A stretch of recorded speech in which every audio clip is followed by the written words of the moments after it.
problem with my YouTube and Facebook. Let me see if I can get this right. Let's get this right now. I'm sure that I should get it right now. A number of people are telling me that we are not live yet, and I just click the streaming button, hoping that we can get this live.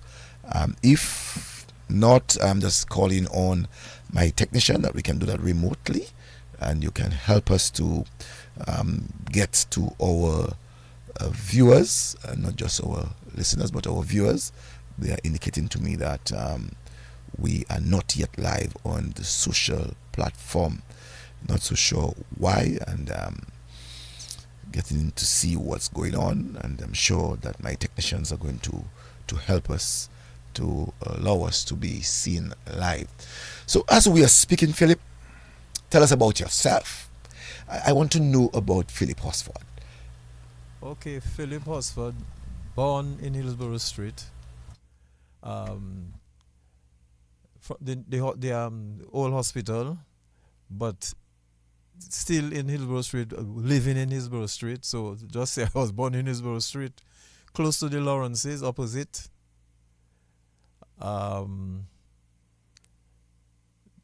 About two, 3 houses from Lakou. I'm a Lakou man. I stayed in Hillsboro Street for a little while. That's from there I used to go to convent prep. I went to convent prep for some time, and then I left at a young age, and then I went to Riverbank. From Riverbank, I went to grammar school. So from convent prep, yeah. You then said you went to live in Riverbank. Tell us, when you were going to convent prep, what was it like in those early days? Oh, convent prep, I had some good friends there. Conwell, Bully, Gegri, you had Gegri last week, Gegri Shillingford, Jeffrey Boyd, just name them. A lot of good friends.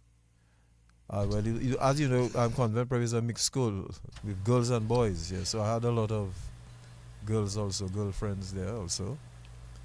And good friends, yeah. and you know, normally people would say when you go to convent in those early days, that going to convent, you would consider to be an elite. Did you ever consider yourself to be an elite in that time? No. I didn't consider myself an elite because I was raised by his Rose Street, Lakou, and Rio Bank, so I didn't consider myself an elite at all. But the way I kept myself, you know what I mean, I had to look up, you know, to keep myself. I was both ways. I had to be with my friends in the other area and with my friends the elite area. So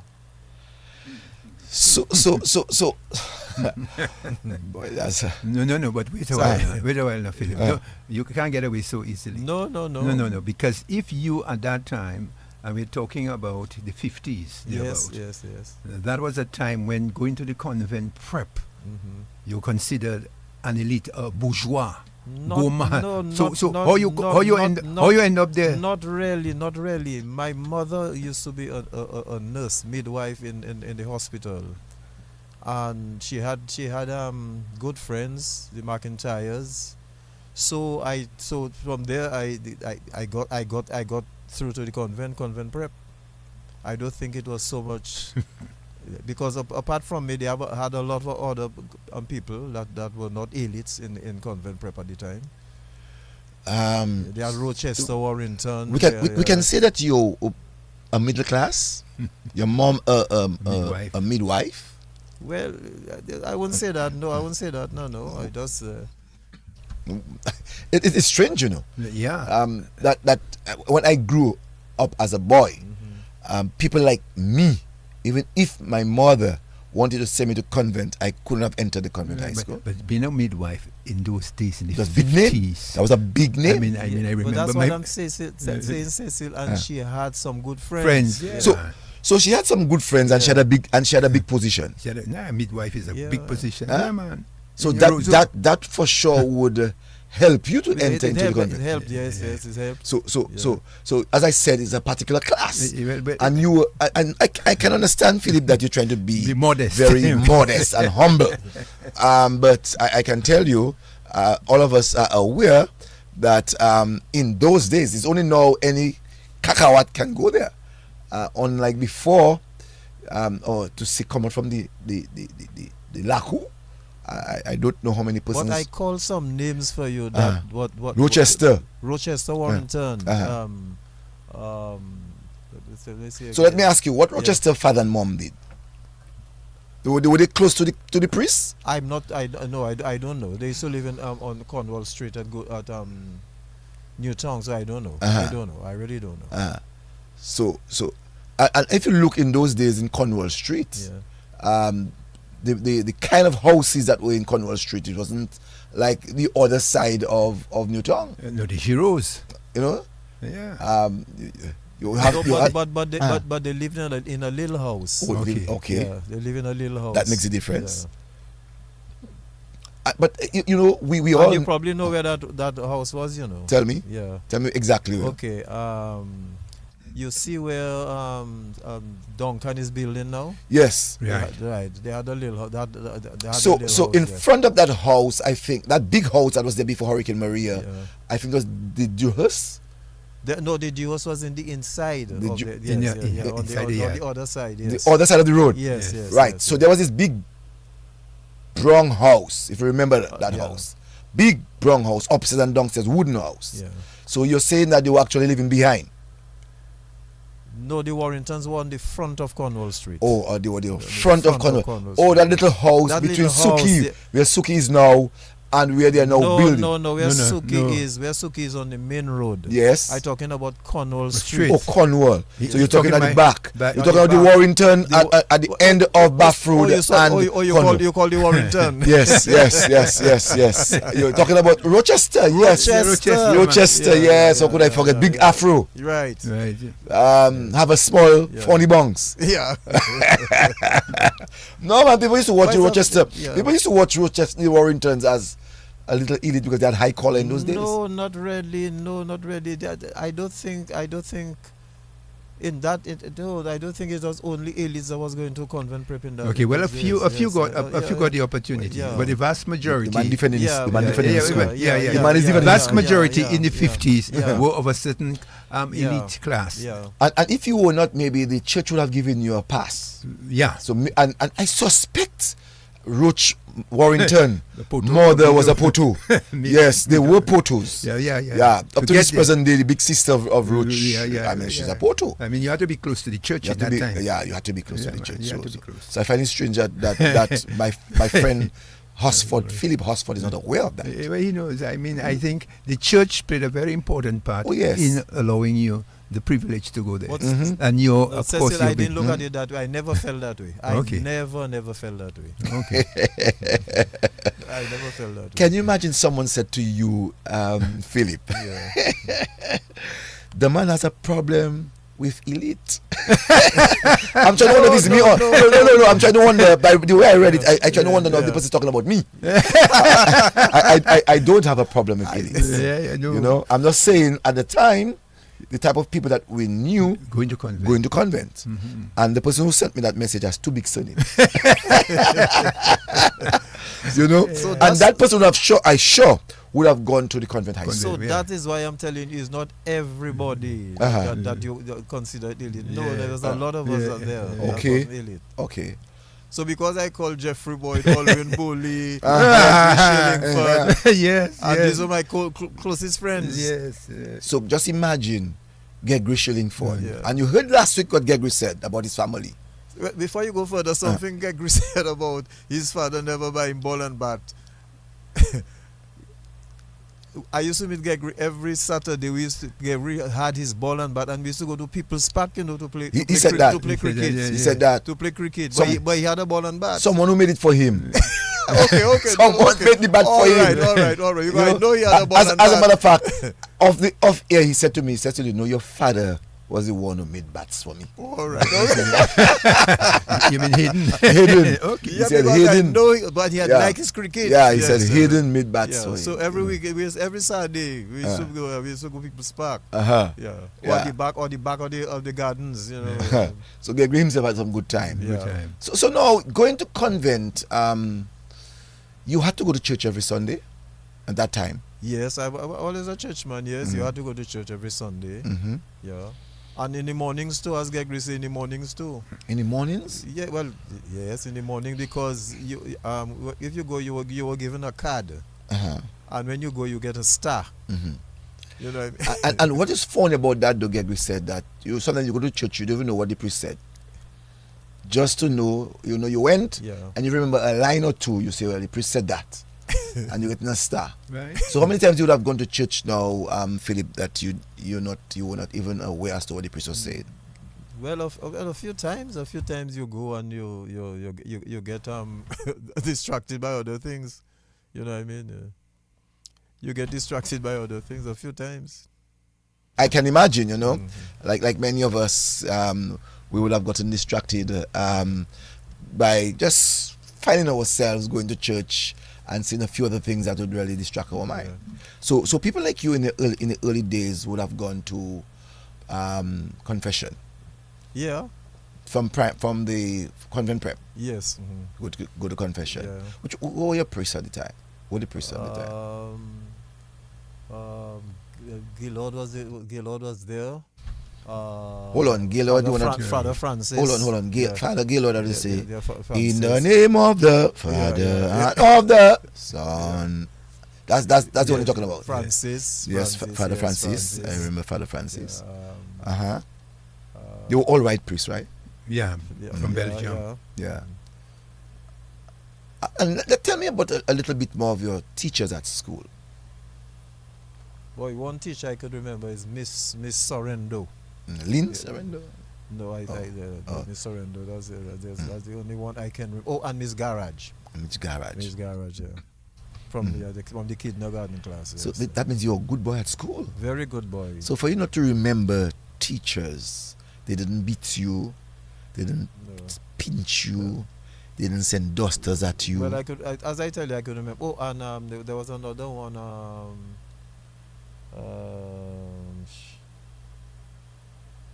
No, throw dusters at me. No, man. I was a good boy. Well, if you went to school, Philip, Cecil, if you really check me up to now, you could see the kind of person I am. But Philip, if you went to school and the teacher didn't send a chalk at you, No. my brother, you were In too quiet in school. In grammar school, No, by primary school, that's how you had to. Not convent, no. Primary school, you had to play football. I was a good boy. You had to play football. No, I didn't play football in convent prep. I played football in mixed school. Boy, we come into that. Yeah. So at what age you went to convent prep? But very young. That's my first school. Your first My school. first school. You're talking about mixed school because Mixed school came after. No, I know. I'm just But saying. I'll give you a joke about the mixed school thing. Tell me. Yeah. Going to convent, my mother felt, well, that was too much of a CC thing, because you find, the little boys there, and you're not hard enough, man, you know what I mean? So she took me out and she brought me to mix the Roseau mixed school. That's by Windsor Park. I don't know if you could remember, Adams, if you could remember that school, boys and girls. Roseau Girls School. Roseau. Yeah, so yeah. Mm-hmm. So Cecil, I didn't stay long there. My grandmother came there one morning and she grabbed me and she told me, no, you can't stay there. The lady brought me back to convent prep, Just imagine. And she telling her, no, that is where she want me. You know what I mean? Yeah. And I went back to convent prep. Let me just say good evening to Mary Tulor Winston. Yeah. Marvelyn Breedy, good evening to you. Peter Dover, Brenda Alexander, Juliet Andrew Toma, Glenda Shillingford Peters, Snapper Laura, good evening to you all. Roselia James, good evening to you also. So quite a number of people already looking on. 50 people actually are on the live. So the numbers are going up quickly. No. I want to focus a little bit more between you going to convent prep and having to leave convent prep, and your granny had to come and take you from the Roseau, not Roseau Mixed Infant School, the Roseau Girls School. Roseau Girls School. Because she felt, why? Yeah. What was the reason? No, she felt to me I didn't fit there. You know, she was very churchy herself. She was very churchy herself, you know, and so she brought me back. So you see, Yeah. we taking it out from him. Yeah, the church. So you see, he was at the Roseau Girls School. no convent prep. Yeah.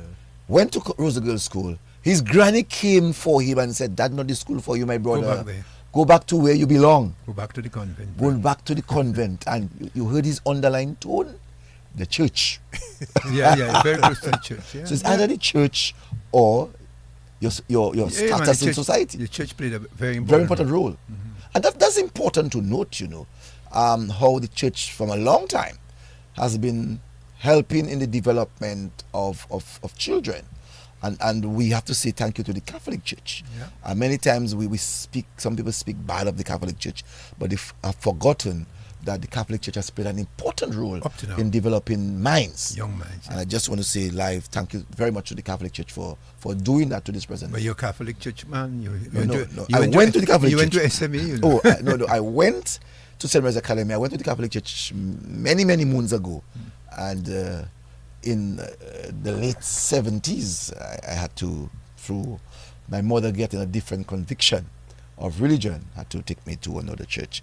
I also want to say, Sandra, say a good evening to you. Rosalind Savre, good evening to you. Diana Libla, Ivor Lazar, Diana Libla, I said good evening to you already.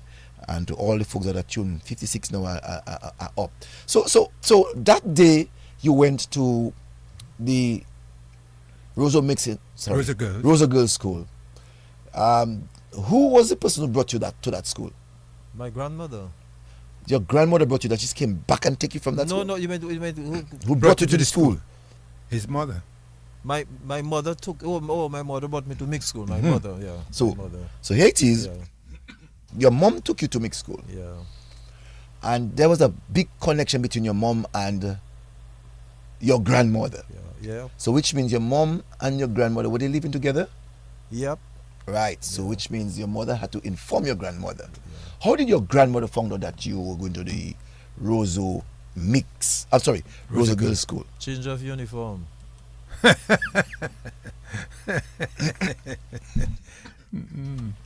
Yeah, very interesting, you know, that, you know, grannies played a very important role in the upbringing of children. Yeah. So the mother She was in charge of the household. Yeah, the mother lived with her and her grandson, so she's not going to allow. And Cecil, as missing my friends, was crying a lot, so she couldn't take that. You mean you were missing your friends? Yes, what class were you in? At prep. What class are you? I was maybe 4th division at that time. 4th division. What was 4th division in That would those days? be maybe standard 3, grade 3. Let's say grade 3. three. Yeah. Grade 3. So we call it 4th Yeah, division. 4th division. First time I'm hearing that one, eh? Yeah. I know we could standard 3. And in the prep, the boys could only go up to 6. Yes. You couldn't go further up. You could from there you have to Go to another school. The secondary school. Go to another school. So it's like it is today. Yeah. It still is. When you Standard reach in grade 3. 6, you have to go sit your exams and then go to secondary. But in those days it didn't have common entrance. There was no common entrance. No, each school had their exams. Okay. Grammar school had their own exams. SMA had their own exams. I just want to say to Tosh Williams, good evening to you. Saw him yesterday. Catherine Seraphine, good evening. Goldie Williams, good evening. And Goldie said to you, good evening, Mr. Phillip Horseford. Good evening, Goldie. And Carol Jules Matthew, she said that she's watching from St. Thomas. Okay. And Tina Bell, good evening to you, Tina. Tina is a very good friend. Yeah. So all your girlfriends watching it. Boy. Tina Bell, Marvin Brady, he's talking about Tina knew me very well. Talking about convent prep. Right. Called small convent at that time. That's how it was called in your days? Yeah. Because Tina was living right behind of the convent prep, right? Yeah. In the gardens. Yeah. So Tina gave us that story here already, that she was living right there, Mary Anthony Wyke, good evening to you watching. Cyril is watching from North Carolina. Now, when you went back to convent, because you only stayed one day, what did your friends say to you? Or what did you tell your friends? Boy, I can't remember, no, but I was accepted. I mean, they realized I was missing.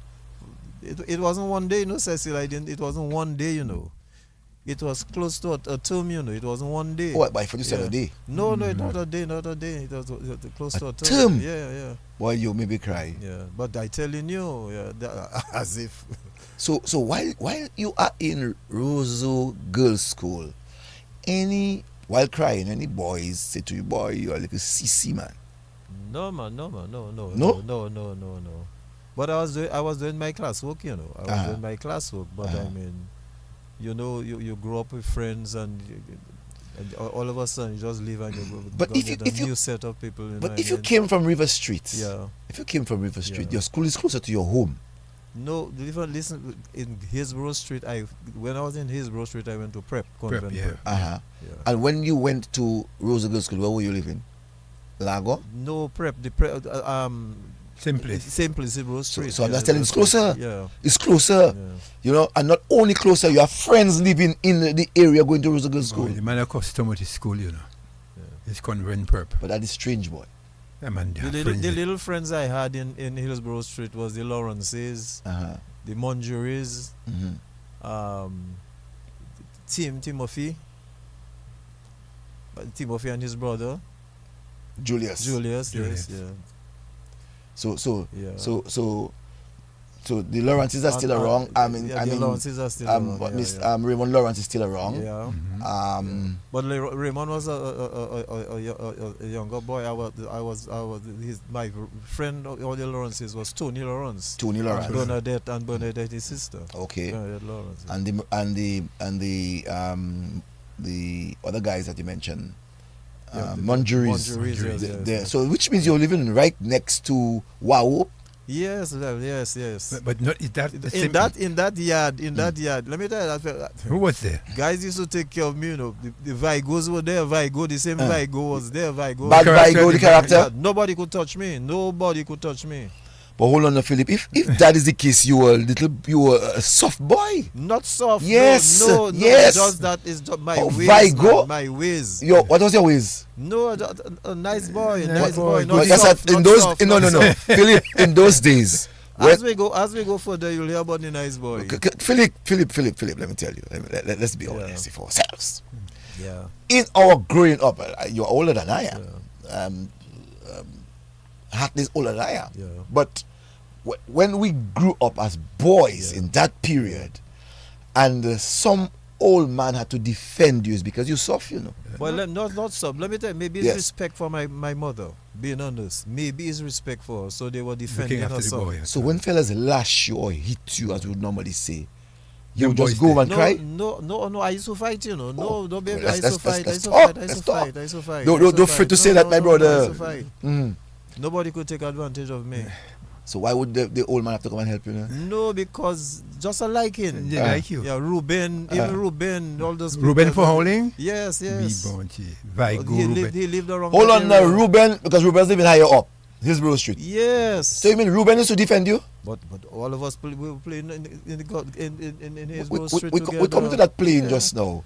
For you to tell nuts in the gutter, playing hopscotch and all those things. So for you to tell me Ruben was defending you, it means that you're going to do a little volley in mangoes and so on? No, not volley in mangoes now. We'll come to that. We have to come to that. Yeah. Because it's a good thing you mentioned Ruben. Yeah, but not Hillsboro Street. Mont Daniel. When I went to Riverbank. Oh, okay. All right. So now, Philip, you have left Roseau Girls' School, went back to your old school, the convent prep. Yeah. You can remember what your partners told you, but I can imagine fellas like troublesome Gregory would laugh you when you came back. Bully himself was a troublesome partner too, I understood. No. Alwyn was that the baby had the same temperament like me. Just the same temperament. Same like Uh-huh. Yeah. Okay. So what about? Olin wasn't a troublesome guy, you know. So what about Warrington? Warrow, up to now, if you watch Warrow is just a laughing guy. Yeah. Okay. Yeah. So how long are you going to stay in the convent prep? No, well, I did the other 2 years, and then I sat both exams. I sat the exam for St. Mary's Academy, and I sat the exam for grammar school and passed both. Yeah. So most of my friends went to grammar school, so I decided, well, this grammar school I'm going to SMA, so I chose grammar school. Okay. Someone tell me, Horseford, that Cecil, you like kiss too much. Huh? Somebody said to me, people say to me, I like kiss too much. Well, they'll hear the kiss tonight. Right. Tonight you're gonna hear kiss. Hamilton Joseph. I'm sure you know who's that. Good night, Cecil. Good night, Phillip, my friend. I have known this guy from I can't remember. When from days of Spartans, I played cricket and he was Spartans goalkeeper. Yeah. Also with Gary Ed. Then with Nassif at Fonkole. Yeah.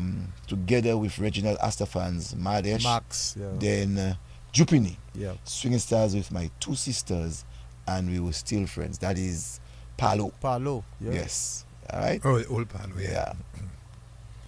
So now, someone said maybe Horseford used to give snacks to them fellas. No. He wasn't giving fellas snacks. No. So you had a little badness in you. That's what I'm saying. I'm saying that they maybe they had some respect for my mom. Yes, okay. Yes. So not necessarily for you. Yeah. All right. Ronald. But all that was in all those guys used to live in the yard, in Hillsboro Street. In Lakou, yeah. Yeah. So we have to talk Gladys, about. We have to talk about the yard. We come into the yard, Remember, it's a Lakou program. Yeah. Roland Dublin said good night, watching from Emsall. Joycelyn Horseford. I don't have to watch. I'm sure Joycelyn came or is watching from Canada. Yes. All right. She said, Daddy, you're looking good. I heard so much about that Joycelyn, and I was shown a picture of that daughter of yours. Boy, Cotneck Horseford. How many children you have now? 3 children, man, make we. With one mother? Or? I'm not so. No, I don't think so. That is hot, man. But we'll come to that. Yeah. I think 2 girls and a boy. I had for one boy. I had 5. I had 5 children. Hold on. I had 5 children. You see, Goldie, not my fault. It's not Kakane. I asked him how many children he had. I said 3. He paused. He said 4. Okay. And then after he said 5. So give us the real number. Okay. My first child is my daughter Joycelyn. Then the other boy died in birth. Right? Okay. Then Valdemar. My good friend. Then Kim died of brain tumor, grammar school. I don't know if you can remember. Yeah, she died at the age of 18, something like that. Yeah. Very young. Yeah. And so it's 5. Another boy in the US. So that's 6, No, that's 5. That's 5. Okay, all right. You have a boy in the US. Yeah. Leave that alone. So Phillip did his part. We'll come to that. We will come to that, right, Phillip? No, Phillip. So while in convent prep, second time around, what was the greatest attraction that you found in convent? Because according to your mom, the very first time, soft place, she afraid you come out very soft and so on and so on. You're already showing that demeanor of being a soft guy and so on. The attraction, drilling, we used to have drilling on gramophone. I don't know if you know that thing, that record player. Yes. That is one. And certain times when it's raining, a lot of children don't come to school, so we kind of skip the subject, and then most of the students know that I'd like singing, right? Mm-hmm. So I was called by the teacher to entertain the class, the class I was in. Yeah. Mm-hmm. So I just do a few songs. So that's where the singing really started. Ah. What songs would you sing? Oh, but popular songs I used to hear on Weeb's Grenada. And you sang them? Yeah, I used to learn the songs very quick. All right. Yes, that's from there. Yeah, you listen to Weeb's every night. Weeb's come with some classics, and especially on a Sunday night. Yeah. Mm-hmm. That's where we used to get our In the early days, you know, yes, DBS radio. yeah. You're right. You know, Yeah. we used to have a link. Yeah, a link. Yeah. You Would know? it be songs like Yeah. Mario Lanza, Frank Sinatra, All these songs, Okay. yeah, all Okay. those songs, Otis Redding? All that? all those songs, yeah. Okay. No, Sam let's Cooke and we'll come to this singing Yeah. part in a while. Yeah. I want to know a little bit, Horseford, school. about your parents and siblings. Okay, my father used to work at Gabriel. That was one that if you remember where Mary Karam had her shop. I don't know if you remember. Yeah. My father used to work with one of the Gabriels there, Josephine Gabriel. Mhm. Yeah. That's one of the brothers. That is on Old Street. That's on Old Street. Yes, yeah. that building Yeah. is. We know where that building is. Yeah, yeah. So my father left. He went to England before my mom, and my mom went to England in the 60s. Yeah. So from there, I stayed with my brother and sister, and my grandmother and grandfather, Mm. and my uncle, Simeon. Okay. On Murphy's Lane, Well, no. Before Murphy's Lane, Riverbank. Riverbank. Yeah, Riverbank. yeah. Okay, so that's how you. Yeah. So apparently your mother and family lived on Riverbank. My mother didn't live on Riverbank. My mother left when we were in Hillsboro Street. She went to England. Okay. Yeah, Yeah. So and you had how many brothers and sisters? In Dominica, there was one brother, one sister, but my mother went to England and she had another boy and a girl. Okay. Yeah. All right. Now, while you were in living in Hillsboro Street, Yeah. what was the life like? Boy Cecil, we used to play a lot of games there. Quiet street, Hillsboro Street, but not Lakou. Hillsboro Street was very quiet. In those days, you hardly had vehicles. Maybe Dominica around that time, maybe had about 30 vehicles, so you hardly used to see vehicles on the road. That's what period is that? Boy, 1960? around that area. Because yes, a little boy around that area. What? Yeah, he didn't have much vehicles. Mhm, Yeah. mhm, mhm. You know, That's amazing. yeah. Did you all play Hoopsewe? What did you? Oh, yo. You ran around Hoopsewe? Hoopsewe started from Riverbank. Okay, when Hillsborough Street, no. Hillsboro Street, well, you must play Hoopsewe. Girls, yes. Girls on there, the man. Moonlight, yeah, man, you have to play Hoopsewe. Cash my Yeah, bell? yes, and story nights, yes. On Okay. moonlight time, yeah. Okay. Yeah. Because remember girls there. Ordinary time you have to be inside, but moonlight night they allow you to be on your step, yeah, around the area. Don't go too far. Okay, but everybody paying you. Yeah. You don't go So too far. so on Hillsborough Street, you said that you all would have played Hide and seek. hide and seek, Hide and seek, yes. ring games. Ring games. games, yeah. Hopscotch. Well, ring, yeah. No, yeah. help us to understand who are some of the people that you would have played in those days. Boy, a lot of the people have migrated. Mm-hmm. Some died, yeah. Mm-hmm.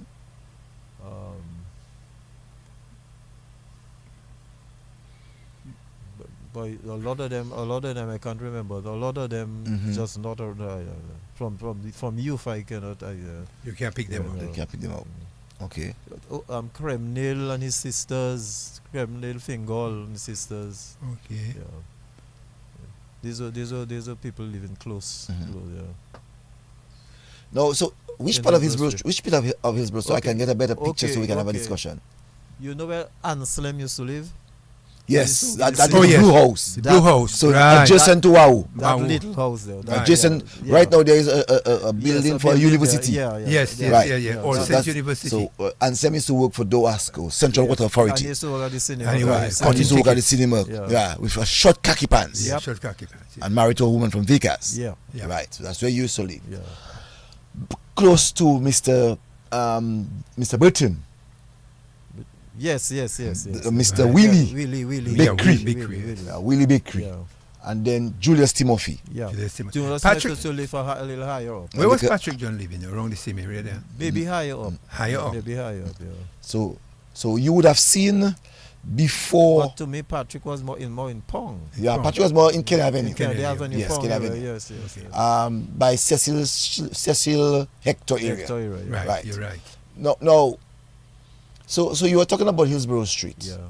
Now you are on the northern side of the Mongeries? of the Lawrences The or the Lawrences, Mongeries. yeah. Where would you, if you have to get to River Street, would you pass a shortcut in any of the areas like by Danny, by Mr. Willie, by Julius Timothy, or by your area? Where would you pass to? There was one by my area. Mm-hmm. There's another one. There was another one by the bank. It's still there. Mm-hmm. These are the two I used to use. Oh, yeah. So you were not going higher up by Mako? No, I wasn't going higher by Marco. No. Okay, so you would not Yeah. pass Mako No, area no, to go no. inside of that? No, because I didn't have to. Okay. Because there were two of them closer Closer to me, you yeah. to get to River Street. Yeah. So now, what was the name of your Lakou? That I can't remember. Because you would have I had to can't use your Lakou to get to pass through at the time in Queen Mary Street into River Street. That's correct to say? No. No. From the yard of where Wow, you see the Wow building? Mm-hmm. That wasn't there. They had a yard there. So you go there, you pass by Gladys, and I don't know if you know Donald. You end up Donald, in the yes. Gladys, you pass and that's that. and In then the you go- Shasco there, yeah. Yes, and you go right River Street. Donald used to sell. Donald, who used to have the He had selling a his shop, rum, yeah, he yeah, had a that's shop. what yeah, Donald yeah. Donald They used to call sell- they used to call him Donald Yeah, Mako. Donald. but I didn't want to use the word. I didn't want to use the How word. much the Lakou word? I didn't want to use the When you use it anyway. I don't want to, Yeah. I didn't want to use it. I don't want to use the No word. man. it's So you Lakou. pass it by because I was going to ask a funny question. That's why I don't want to use it. So you pass at the back where that open spot was where Wawu is now. Yes. All right, and there's this little old house that you're getting across into. I'm trying to remember that lady by Donald Marco. Yeah. And by any chance, when you pass there, Donald Marco would tell your mother you escape? No, man. No? No. Donald was more interested in his shop, you know. Ah. Shop, yeah, man. Selling his rum. More interested in his shop. And then you say you get to River Street. Yeah. Now you said that there's another shortcut higher up. That is the one by the National Bank. Yep. It is still there as we speak. It is still there. Yeah, It's still as we there, speak. it's still there. Now, in those two Lakous, did you all have any kind of competitions? No. So they're not boys living in those Lakous? Yeah, but when you say competition, what do you mean? Football, cricket. No. Nuts. That's Tactics. Hillsboro Street Boys. So tactics. Hillsboro Street Boys. Mhm. Yeah. So we never really had any competition. More the competition would be more girls and boys. Girls and boys on Hillsboro Street. Girls and boys. Hopscotch. Uh-huh. So you used to play hopscotch, yeah? Yeah, I play hopscotch. Yeah, man. I was a master in hopscotch. Yeah. Uh-huh. Yeah, man. There's what about hula hoop? Yo. That I was good at. Hula hoops? Yes. Boy. I could take in grammar school. I could take the hula hoop from my ankle Mm-hmm. and go up, bring it right up. Well, you master man. But you were not easy, man. I was good in hula hoop, yeah, What? and limbo too. You're limbo. Limbo? You wouldn't fire in your mouth? Limbo. Phillip, Put it in your mouth? You're limbo dancer. But you joke, you making man. So in your time, as we go, we're talking because Yeah. we're talking, we're having a conversation. Yeah. Marco lived on Hillsboro Street. Yes, higher up.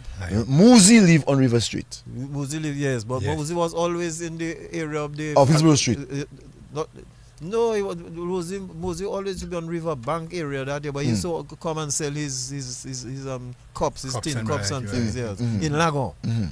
But Muzi was always by the tinsmith, the blacksmith there, yeah.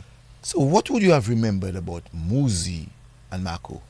Boy, Marco was very amusing. Marco, once you see Marco, well, I was a footballer, and once you see Marco see you, Marco want to run and hug you and things like that. So you, boy, With his bavy. Yes, with bavy. So when you see Marco, you have to hide. Mhm. You know what I mean? Yeah. But Muzi was known for selling his thing and enjoying himself. Boy, Muzi boy. I knew Muzi for digging the gutters to get penny. Well, I cannot remember that word. I know Muzi, he was very good on making tin cups. And I mean, all of us are aware of that. Yeah. But I know, especially in Lagon, you know, I saw Muzi many times. Yeah. Actually digging the gutters just to see if he could get a penny. Right. But he was more or less a guy who, as Phillip said, was more people went to him to make To the do greater, mixing, yes. the So greater. he used to work for that's why I say I cannot remember him. Things Maybe he made- used to do it because that is other side. Yes. Yeah. What about police there, volley? Yeah, we played police there, but not in Hillsboro Street. All those games really, I grew up a little and went to River Bank. That is where all those games happened. Cowboy, you know. That is why when you had Joseph on Bombix on, I sent a question to ask him if he didn't know about playing cowboy and whoopsie way in the old cinema. No. Also, too, when you decide, your parents decided that they were sending you to the Roseau Mixed Infant School, you said. Yeah. That's correct? Yeah. Right. So which means that you would have had to leave Hillsboro Street, passing the shortcut, Dunsiyard, to go to pass through Pong to get to mixed school. Help us about that. Help us much more about that. Going to school at the Roseau Mixed Infant School. No, I didn't go to Passing Pong. No. The school I went to, I tell you, Roseau Girls School, was by the Windsor Park. But I thought you said you went to Roseau Mixed Infant School. Not the infant, no. Oh, the Roseau Girls School. The Roseau, yes. Oh, okay. Yes, Because I know you said I me a didn't go note to the saying- infant. Prep was my Convent prep, okay. and then Alright. yeah. Roseau So Girls. let us now talk about getting into Pong. You would have had to lime when you as a Initially, boy. okay, my grandfather, my father was living in Pong. Mhm. Yeah. Richard Horseford, just at the entrance. Of Okay. Pong, yeah. So where would you have passed to get to Pong? I used to make the big round. Big wrong? Yeah. You mean going up Hillsboro Street, pass by the hospital to get You to... mean to go? There was another shortcut, you know, by Yes, Arawak, that's Arawak. what I'm telling you. The Duns, Yeah, the Duns, yeah. Dunsiyard. Where ESO had their steel pan. Right, So yes, right. When the ESO, first steel yeah, pan yeah, came yeah. about. Yeah, right. yeah, Where the yeah. National Bank is. Yeah. Right. Yeah. So I'm asking you, when you, as a partner coming out from Hillsboro Street, Yeah. on the other side of Hillsboro Yes, Street, yes. going to the other side of Hillsboro Street, where you had Roro and the rest of the boys, what were they doing Which to you? Roro? Roho? Roy. No man, there's a little boys. Roy, so Roy's a little boy still? Yeah man, those Yeah, fellas. Wait, if you have plenty age, man. No, but Ro's a young boy. Young boy. You mean his brother? You're the Roho too, you know. You don't have to tell me that. I know his brother. I stood. The one who played for Hillsboro. As godfather. Yeah, two I was Rohos. godfather of Roho song. You know. The one that He played played. football. He played. He worked with me. Mm-hmm. He worked with me. Rojo? Yes, he worked with me. Yeah. I'm talking about Rojo, who played football. The famous one. Yes, the famous one. the Right. elder one. The elder one. Yes. The one that was rough. Yeah. No, he wasn't Very rough. ignorant. No, he wasn't. Aye. I don't know that part. I That I thought don't that know. Mr. Ignorant boy. He was rough. Very We ignorant. were very close. Yeah. And he used to play for which team now? Kensbro. Well, before Kensbro, Before- he used to play for another team. He played for because another I was team. playing for Cumbermere. Yes. Yes. And Road, Didn't have no respect. No respect, man. No, it doesn't matter even he's mean the goal. He's coming to score. He's a rough fella, boy. Yes. Fellas was afraid of But his when we son. get to football, we haven't we haven't reached there yet. So Rojo. Sorry, I was asking about the yard. You're passing through the Roseau. From his Road Street into Kelly Avenue. Yes. Give us a little rundown on that. Well, I more or less use that yard in my when I went to Riverbank. Yeah. But when I was in Hillsboro, I never really used that yard. I used to reach the furthest I used to reach was where ESO was practicing steel pan. So you're telling me that you didn't traverse through? No, when I was in Hillsboro Street, no. Wow. The furthest I used to go was to go and hear ESO steel pan. Wow, that's amazing. But Philip, when I think about it, you're a very disciplined man. You're under heavy manners, man. No, it's my ways. I just I wasn't under heavy manners. I'm not scared of anything, but I was. That's just my ways. You just want to be conservative. Yes, you're not really. You're never really in this real. What I would say, going out of the way. No. But those friends I had in Riverbank and thing got me one or two little troubles. I would know that for sure. So give us a little bit of your life in the yard. I want to know a little bit about your life in the yard. What did you do? But in the yard, it was just passing through, in and out. You know, I never read. Oh, well, one of the things I remember very clearly during Carnival, they used to have a ballet group from River Street, and to me, that's the place I saw the best ballet, like practicing ballet, you know, in that yard, then rum flowing and I mean, good ballet. But passing, I really used to enjoy. You ever tried it? No, I never. And you know, Carnival time, that is all those things we're missing on the road. You know what I mean? They used to have people dancing, but when people go for lunch, the road had some action. Wow. So people used to dance belly on the road. If you remember, they used to have that guy from Newtown, from the Indians, breaking bottles, breaking stones and thing on their stomach. Right. They used to have a little act. So people, right. you know what I mean? And the fella that used to do it was Doddle's father, you know. Yeah. So this fella, breaking stone. Yes, and then they had Fanso Bedo.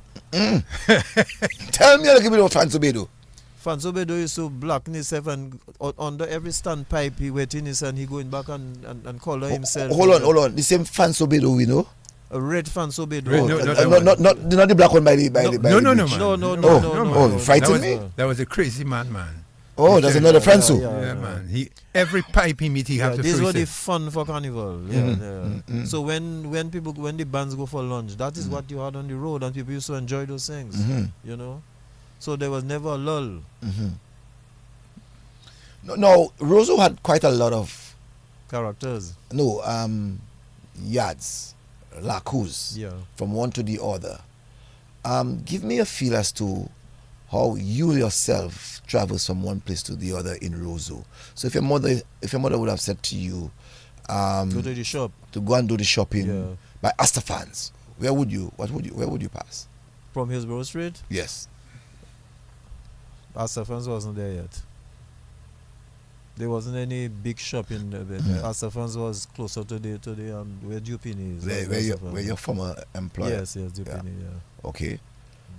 Okay, but yet still you would have to. So give us to go to school. I didn't used to use Lakou. To go to school, I walked on the main road to go to convent. What? Yeah, I walked on the main road to go to convent. The man was a disciplined guy. But he was very disciplined. Whereas you could have left past Dunciad, past in Pong, from Pong, get into Cork Street, the man on the road, and get to convent. He's on the road. The man making a big wrong. And on the boy, road. Phillip Horseford, boy, you were very disciplined. Yeah, man, you missed taking it. I walked the whole road. Yes, I did. You miss life, man. Miss life, no, Cecil. No. Phillip was well. Phillip said that well he was walking So From here. were you passing up Bath Road or were you passing on Queen Mary Street? Queen Mary Street. Queen Mary from Street, the man. street. On the street, the man walking. For persons, okay, fine. He was closer to Queen Mary Street Right. than Bath Road. But Right. Cecil, So, if you really check it, how Yeah. much time you really, even though you're passing the Lakou, how much time you really, you know? I go up the main, which is a straight road, Mhm. and Just then go up. I turn left. I go to Convent Prep. When I reach on Great George, I just turn left. Okay. Not Great George, King George. I just turn left. But you feel very, very disciplined, Philip. Trust me. And you reach on time. I reach on time. Boy, let me tell you, when I was going to Roseau Mixing Fan School, when I left Fields Lane, going to Roseau Mixing Fan School, walk up walk up Fields Lane, Yeah. going to that Lakou either by Mr. Willis Yes. or the Lakou by Willis was my- lower down. No, Willis I'm talking was about me. lower down. I'm Yeah. talking about Well, the Fields Willis- Lane. Fields Lane, the Right. Willis you're talking about was lower down Fields Lane. Right, Yeah. I'm telling you. So you're I know. passing there. So I pass in by Willis, Yeah. either by Willis You're and you walk up Cock, Cock Street, You're or Cock. you walk up a little higher and you pass by Rennick more than my But you're cousin. Cock. But boy. you didn't have to. You didn't have to. You're Cock, What? fella, man. But I can't what? You're You the didn't Cock. have to. You You're didn't have Cock, to. fella, You boy. were living lower down. All you had to do was Just go walk straight up Queen up the Mary road, Street man. and just go to your school. No, What no, you have no. to pass in Lakou for? No, because you have to pass and tell everybody good morning or good afternoon. But I'm seeing people on the road. I know. I tell him good morning and good Boy, afternoon. you're You know, disciplined. you This was man really really disciplined. disciplined, man. What? Because Your myself, boy dress up in his nice nice clothes, you're convinced. So why you want to pass in Lakou for? So which means you were not making two back.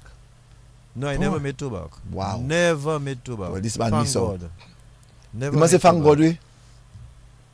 I Why myself, make two I back myself for, never made two back. But there's holidays. There's your holidays. But So Cecil, on a There's Friday holidays. afternoon at 2:00, school used to start at 1:30 at that time, right? We used to have sports. You go in Windsor Park and play sports. And you would never leave the spots and go and check your sin, like go and get mango and so on. No, that mangoes had his days, Cecil. Man was Boy. disciplined, yes. Boy, sir. Phillip boy, Mr. you brought up were well. disciplined. Mangoes had his days. Yeah, man was disciplined. But you, Maybe I had a good grandfather and grandmother. Someone told me in 1985, you told them that, I'm not calling the person's name, why your school pants so dirty, young man? Philip Horseford asked the so the person. man was clean, So neat, Philip was a neat fella. very neat. Boy, Philip, you were amazing. Going to grammar school from first form to third form, you had to wear hose, and short pants, and my hose was always up, Always, never down. never Boy. down. So Discipline. I like that. And I'm saying so because I'm not teasing Philip. No. I want to make people know no, in teasing, reference yeah. to Yeah. our growing up Yeah. in the yard, it doesn't matter who we were. We had a level of discipline, and even if we pass in the shortcut, Yeah. it meant that we were going to say hello and hi to our. But the same people you were missing in the shortcut to tell hello and hi, I was meeting them on the road. On the road, yeah. On the road. By the way, let me ask you a Yeah. question. Mm. Who was your principal in Convent Prep? Do you remember? Was in charge of that school? Were it nuns? I think it was nuns. Yes. I think Okay. So now, Philip, During let's my days in prep, they had a lot of nuns. Yes. now let's go Convent. to River Street, Yeah. River Bank. River Bank. Sorry, Bank, there's River Street, there's yeah. River Bank. Yeah. So you went to River Bank. Yeah. The River Bank, which area of River Bank you were living? You know where the speaker built the house? His house? Isaac? Isaac. Where he has his restaurant, where he has his You live there, Philip? his food place. Not Isaac house. Duncan. Where Duncan, where Duncan house has his. is. That's- Well, that Mr. house. Speaker has a business place there. Business place there. Right. But right where Duncan built, that's So- exactly where I was living. Wow. So anybody can see that. Yeah. It's right by the gazebo. So you were Right there. you were back of Georgine then? I was not at the back of Georgian or the front. Georgian was on the main road. And you are the back. That was my boy. He said, respect me, Right, so Georgian. Georgine. Yeah. You remember Young Georgine? boy, Yeah. he respected. Oh, boy, telling you, Georgian respect me, man. So there was this guy who worked on the port. I'm trying to remember his name, a tall man. Harrison. Harrison. Harrison, yeah. Oh, that's another man. But you see, it's probably the way I was. Big people respected me. I used to tell them in the morning and things. They respected me. This is where I was. Okay. So give me the life of River Street, or Riverbank. Riverbank. Give me the life How of was it? Riverbank. Riverbank, as I can remember, you see how that water, that river water, low there. Yes. That used to be high up on the wall, not overlapping the wall, just below. We used to fish there, fish mealy. But I never ate that fish because it cannot take salt. My brother, give the fish give the fish its proper name. Talifia? No, don't talk about talipia what now, my brother.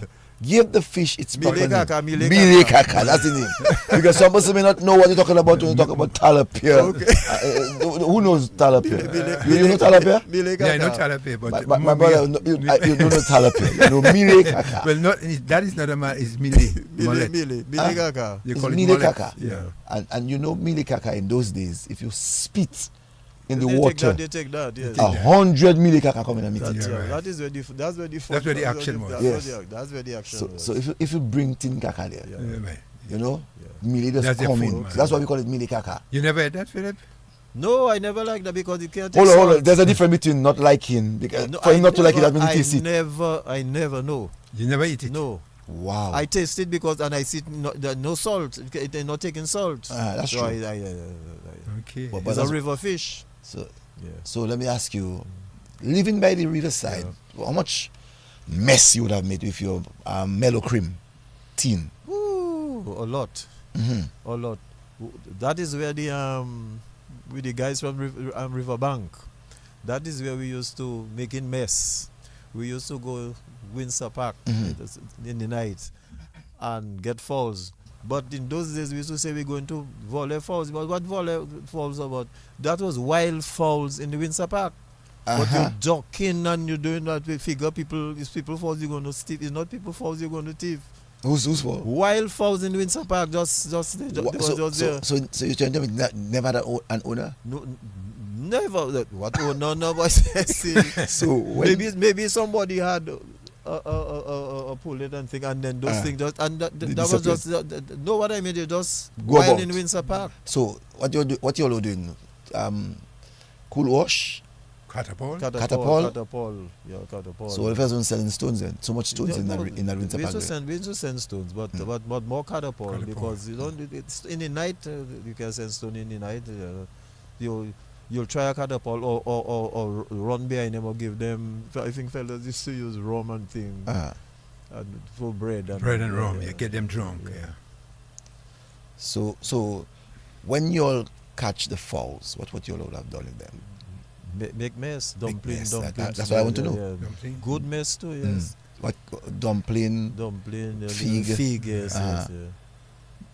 But let me ask Hold on, before you ask, you're talking about in the Windsor Park had plenty cats. You read my mind. You remember? I never ate cats. No, I said to you. Fellas, Do you remember that the Windsor Park had a lot of cats? Right. Yes, You fellas, read a lot of cats. So you never hunt cats? No, I never hunt cats. You never hunt cats? I never hunted cats. Fellas never cook cat and give you to eat? They try to. That is Greenaway, the teacher. Greenaway father, the footballer, his father, the teacher. He tried many times. So let's enjoy that. I say I not trusting Mister. I not trusting that. So you never had mess from Mister. So you miss your life, man. No, Right. up to now I'm very think by what kind You're of fish, telling- what kind of fish I eat and what kind of meat I eat. So you're telling me, growing up as a boy, You never eat. Windsor Park, you go to Windsor Park, you hunting fowls, you hunting cats, and you're telling me you didn't eat rice and cat? I never ate rice and cat. Are you sure it's not The chicken? No, the chicken? no. Are you sure? Because remember the cat, sometimes the leg of the cat tasting like the. Your dad already knows. I used to be. When I wasn't eating it, yes. I used to be part of the cooking. Or you say, I see. okay. So you know. So you clear. Yeah. You ever cook cat? Never. Not that one. Because fellas would call that manico, you know. Because Greenaway used to act all used to say about cat nice and things like that, and I say I'm not trusting Mr. Food. So how were I'm not you all? trusting Mr. So how were you all preparing the cat? I never prepare cat, boy. So It's false. So we know when you're making a mess cat, Yeah. when you it's either you eat according to some of us at home, we're using the Lakou language, we need a cool wash. All right. Well, you have to eat cat cool wash, yes. Yeah, when you eat a cool wash, it knock out. Yeah.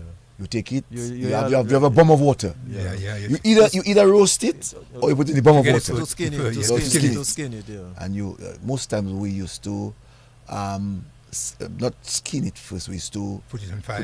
Put it in the fire to roast first, and later on we skinning it with some hot water. Yeah. And then you take out all the guts, and you eating. And what was happening before? I remember every time we eat cat, we used to get horse. I don't know. I don't know if you had that experience. No. You never ate cat? Well, I don't know. You ate cat? Well, I don't know. My fella said Okay. Did you eat the meat in a? Did you had cat in a voluntary way? Well, fellas tell me it's manico I ate that. Oh, But they never tell me it's cat. But the leg of the cat different from the manico. Yeah. As for manico, I never had manico. Manico. As if those kind of things, they cannot go down. Manico and agouti, never had that? No, it will never go down. Oh, Mika, you say, boy. Boy. But manico and things, well, people used to tell you it's manico they cook or yeah, but sometimes a cat, eh? Yeah. You ever eat laser? No, I never had laser. I never had laser.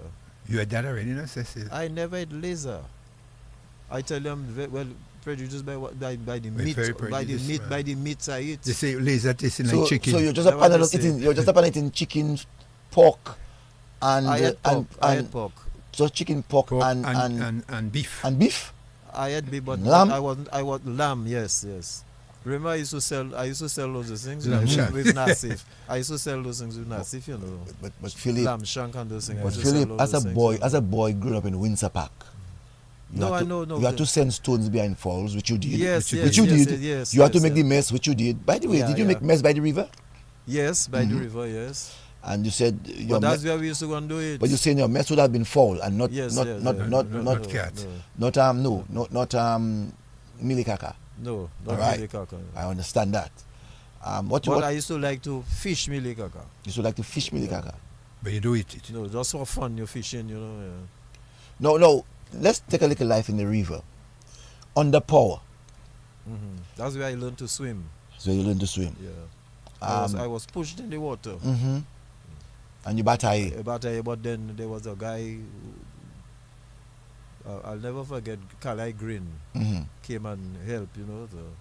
So he rescued you? Yeah, he rescued. So from then on, when I go there, I try my thing, and then eventually I learn there, man. Mm-hmm. And we used to play hoops away in the water there, you know what I mean?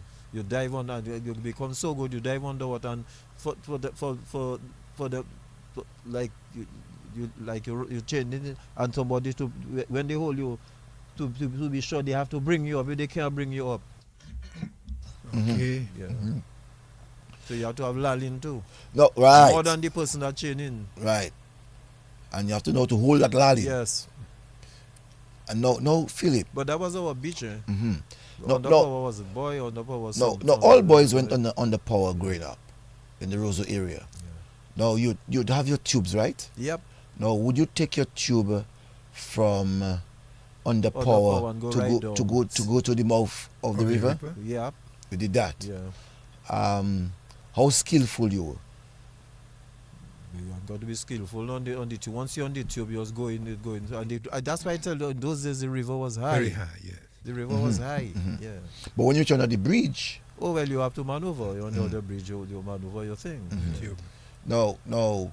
Then after underpower, there's another one after the bridge. Sikwi. You were Sikwi. Well, they were one higher up underpower. You know, Champagne. Yeah. Champagne was higher up. Yeah, that's very rough. Yeah. No. There was a tubuchet, they call it. Yeah. Right. You ever scared of the tubuchet in the mouth of the river? No, I never. The only time I used to go in the mouth of the river when you go down on a tube. Mm-hmm. I never liked the mouth of the river. When you go down on a tube, you there and you really see you come out from the tube and you go. But I never really liked it because the mouth of the river was very dirty. That's where everything was going. You know. All the waste. All the waste, yeah. Okay.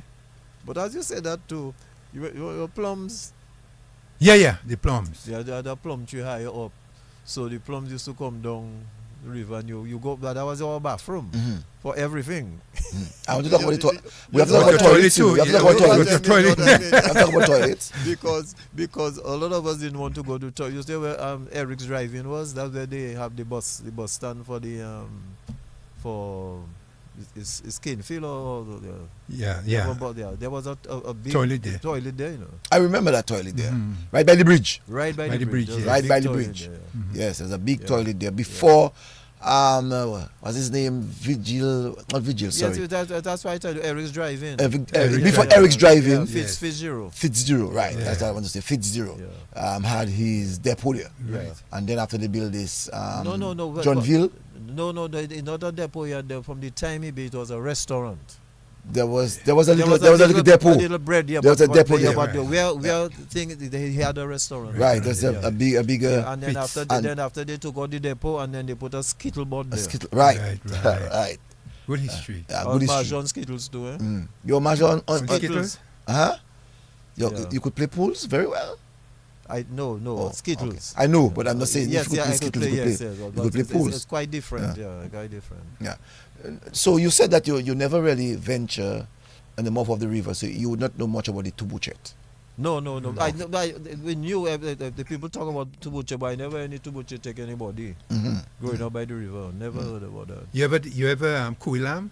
Take board and No, I never could. The man tell you. But we used to dive. Uh-huh. Like years ago, it wasn't tourist boats, but the big boats used to go with Federal Maple, Federal Palm. Yeah. Mm-hmm. We used to go there and dive for money. Yes. And people used to send coins. But foolish as the coin, when you send a coin, the coin going right down. Right below, yes. You go and try to get, you can't go coin. No, it helping your lalling, me. Yeah, that's what I'm saying. But you cannot get the coin. Yeah, you cannot right get the below. coin. Yeah, it was helping your lalling. lalling. Though some guys would get that. Yeah, Well, it has some major swimmers, yeah. It has some major swimmers. Some major swimmers. Yeah. And so by the river we know that we used to have our toilets. That's the toilet. There was flushing toilets, but there was also Flushing toilets. Flushing toilet Not when I in the raised. In the 50s? No, not flushing toilet. I want to say man. latrine. That's the word I want to use. Yeah, Latrine. man, latrine. We used to have man. Big latrine. buckets, Sorry, man. that's the word I wanted to use. Latrine. There were one by the forecourt. There was one by the forecourt. Yes, there's one by the forecourt, Forecourt, yes. and there was one on the end of Riverbank. Yes. There was one on the end of Riverbank, and there was one by the bridge. By the bridge, yes. Right. So we know of this three in that area. There was one where under Fort Young there. Yes. Not on. I don't think it's under Fort Young. Huh? Yeah, it was by the garage. Just Right. By the garage on there. Because when you say under Fort Young, some person might think. No, by the sea. But by the way, Philip, you ever put yourself on the wall? But I come into that. Well, that's what we're leading to, you know. So you know, Philip using number 2. Number 1 is P. Yeah, 2. Number 2. Yeah. Were you a popular? But don't figure. I never liked to go in the toilet because the toilet to me was a mess. Yeah, never So you really perched. liked, You perched on the wall. But not on the wall. They had a little step Oh, you went down. going down to the river. Now that wall thing, when fellas come from cinema, Carib cinema at night, that was fellas toilet. I cannot understand that. I never, because we didn't have toilets at home. So instead of going and use a pool at your home and then in the morning you have to go and through that, yes. So you do that, and so you don't have to get up So in you- the night to go in any. So you walk down the step The to step, get down and stand up on a stone. No. The first time when I saw me in the river, you know. Apart from the step, it had on the wall had sides. I know that. Yeah. Oh, like yeah. by There you Sequoia. were. No, like how it was by Sequoia. But the water used to come there, you know. Yeah, past but it. you just step on the step and you just Well, there was for us it's the same wall. Yeah. I think I'm sorry. Low Black was the one who built that wall. Yes. No, there was the top, Yeah, that's right. and there was the one that you would pass. You remember, Philip?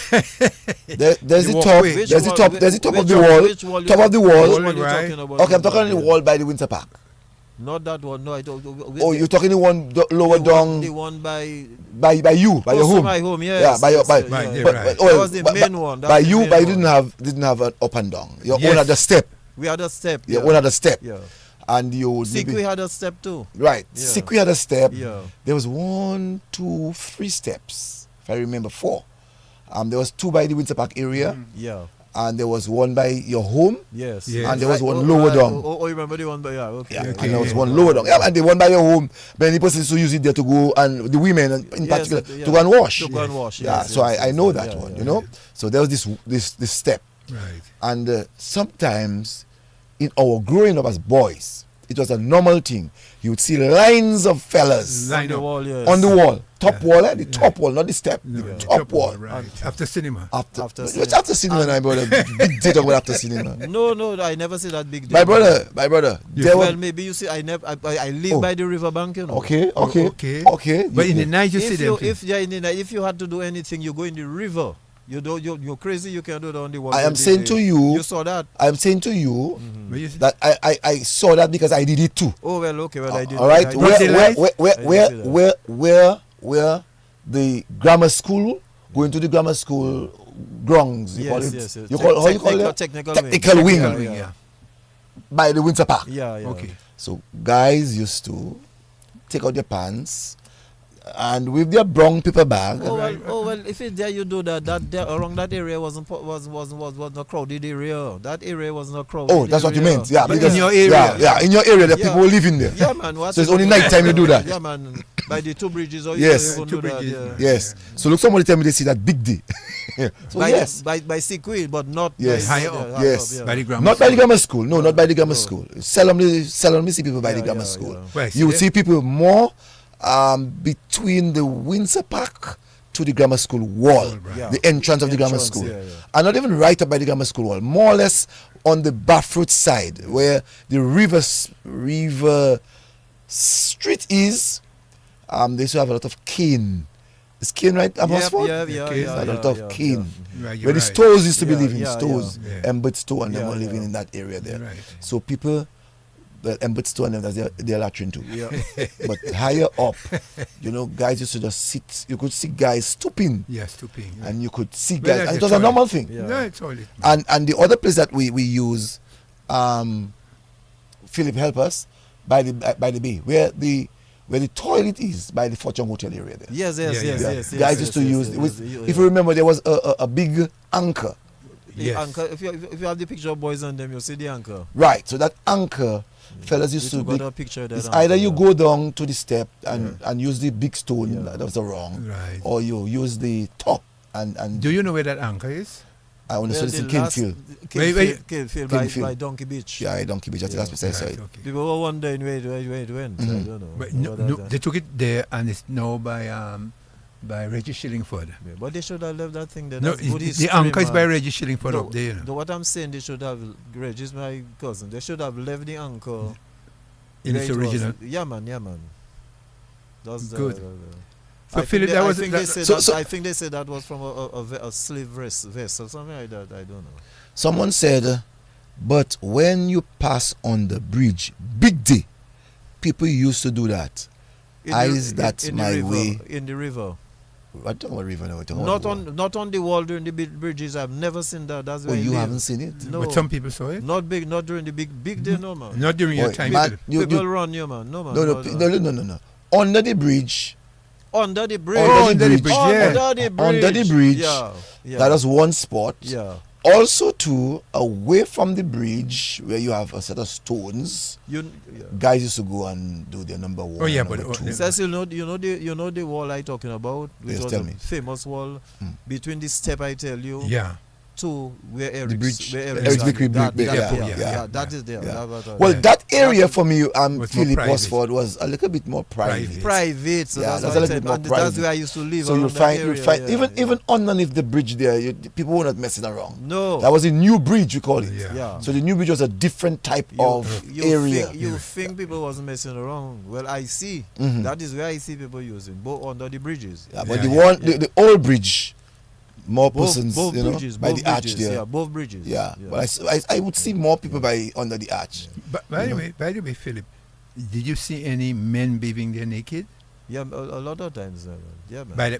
But that was the bathroom. That was our bathroom. So fellas big men just go there and bathe. Yes, that was But bathroom. they had any underwear with them? No, just fellas just take off their big men. But the young boys used to have the bath suit. But big men would just go there and bathe. You go to bathe to go to school.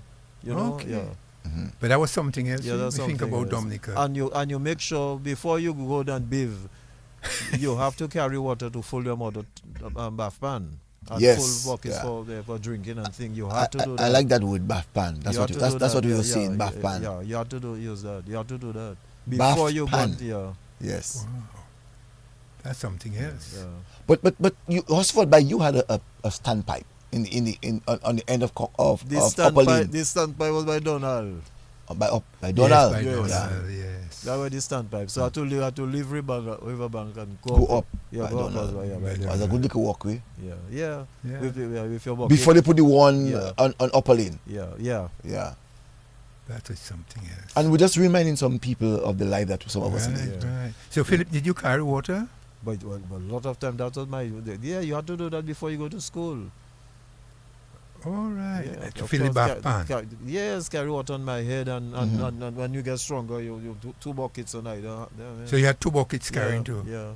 Okay. And when the time, especially during summer hurricane season, you always see quite a lot of big, what you call that, big bird? Big ass? Big ass? Big ass. And Kalali. That's what I was talking about, Kalali. So again too, here comes the art of selling stones or catapult. Catapult, yeah. Yes, I had catapult. Now, during that time, summertime, you see that down in Bushiwi. Mm-hmm. So you go there and everybody go. And once you hear first, you have to let the person that say first send. If the person don't hit the thing, the bird, they're in trouble. Yeah. That's why I laugh. Because you'll get a lash. Yeah, that's why I laughed. A catapult on because your you saying you want to go first. And that was the reason, Yeah. You say first. Yeah. So we're allowing you to give us that bird. Yeah. If you're not marks, don't say first. Don't say first. Because if you say first and you're not marks, and the thing with the Kalali, they know when you're about to send that catapult shot. Yeah. So they have a way of escaping. Yeah. You know? Let me put it in the Lakou language. We used to call it the buileyu. The buileyu. Yeah, buileyu. Well, let me tell you. And back you. And fellas was wicked, you know. So break catapult stick in man hand, you know. Well, my fellas were wicked at that time. You fellas stretching the catapult and bullying you. You have to take a bully because you're man. If you know you're not Max, don't say you first. You know you're man.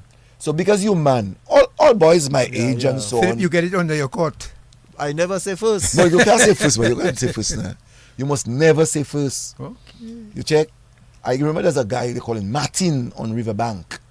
Martin, he always like to talk about first, and he's still playing bad. And Martin always missing. First, always missing. But the Canadian, they were not easy birds, you know, to really knock out. And when you see a Kalali get a knock on, man, you see fellas running, you know, to get that, you know. Because they don't do river to take it down. And they had some bad fellas at Catapult. You remember them? Fellas like Vigo, Errol Mako, those fellas was bad fellas. Hold on, Errol was bad? Errol, all the life, for that catapult thing, Errol, if you say first and you do Errol might thing. But I thought Errol was just a bad man in his old days. No, man, Errol was a dancer, one of the best dancers, yes. ballroom dancers. You're right. He used to go in the cinema. Yeah. And Errol used to win money. He was a great dancer. Yeah, good dancer. All Green Lantern on steel. You ever met kites? Oh yeah, but that is why I tell you, coming to Riverbank. We were good guys making kites on the river on that side, and every time you fly your kite across to go on the other side, Pottersville. Yeah, fellas used to cast your kite. And Lakou and you had larger cool wash. You ever took part in that? Yes, you're sending stones on the other side. Yeah. But and people think it's joking. That's real. Joke, yes. Because you hear it is you used to have your how you call that paper your kite paper, Your kite paper, but we used to get the kite paper most times by the at Goodwill Road at the packing shed. Packing shed. So you get in your white and red. It was white Yeah. with red circle with Dominica in the middle. Yeah. So you go and you get in your kite paper because they used to use that kite paper to wrap grapefruits. Grapefruits, yes. So you get in your kite paper and man used to. Let me tell you, I don't know how we used to get that, but we used to get it. Did you ever get a bulo? By bulo. Yeah. You had a bulo? Yeah. Bulo. You had friends. You had friends. Bulo. Sometimes friends, fellas, a lot of people from Fonkole, they used to be living. I mean, a lot of Fonkole mothers, used to get that for their children. But apart from that red stone thing you're selling, kite you don't paper, but you see the thing about red stone on them, red stone on them kite paper is colored, and you cannot afford to make frills. Let me ask you, your father ever brought you a bulo? I know Hayden. Hayden was only working with my father. Hayden was a supervisor. He was a supermarket. And Hayden, when you go, if Hayden don't give you $5, if he don't give you $5, Hayden will just give you a bulo of kite paper. That's why he used to get bulo. Bulo of kite paper. Hayden was in charge, Yes, bulo of. So now I was like a papa. Yeah, man. So I give my friends. And you remember, I'm not to get. You're not paying you for that. No.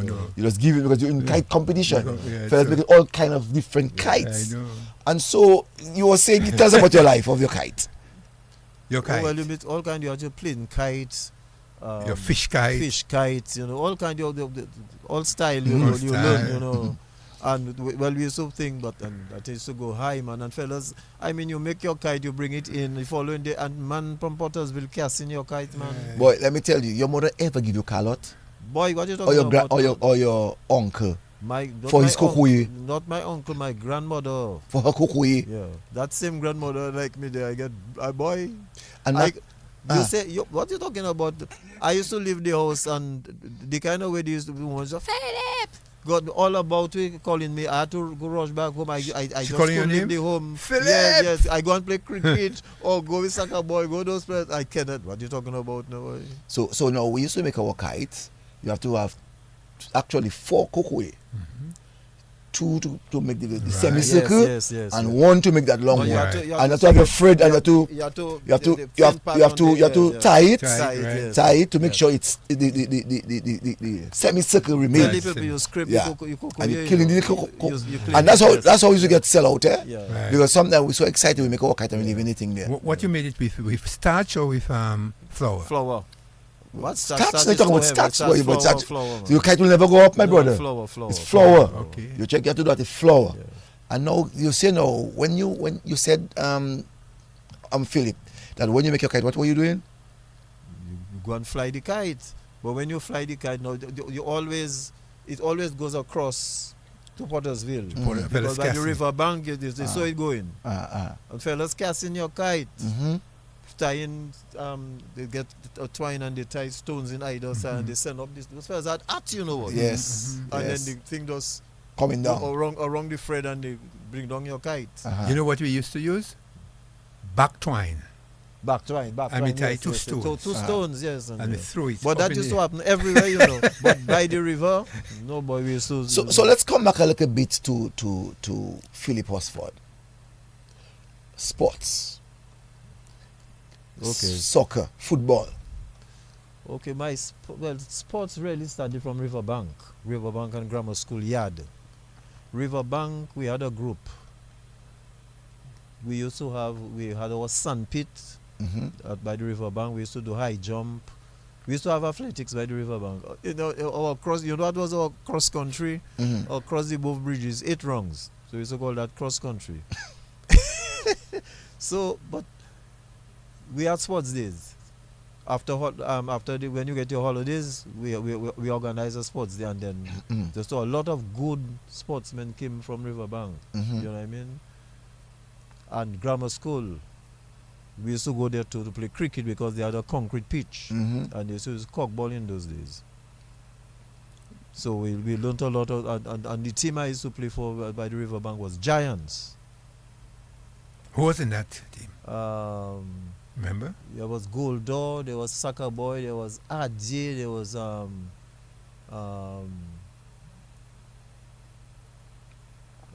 Soleil, Mano, Emmanuel. They had Franklin Timothy. They had Frank Joseph. A lot of fellows from the river, Hillsboro Street, Riverbank, and thing. Joint. Yeah. So, Giants. So give us your story of you, because at school you said you did not at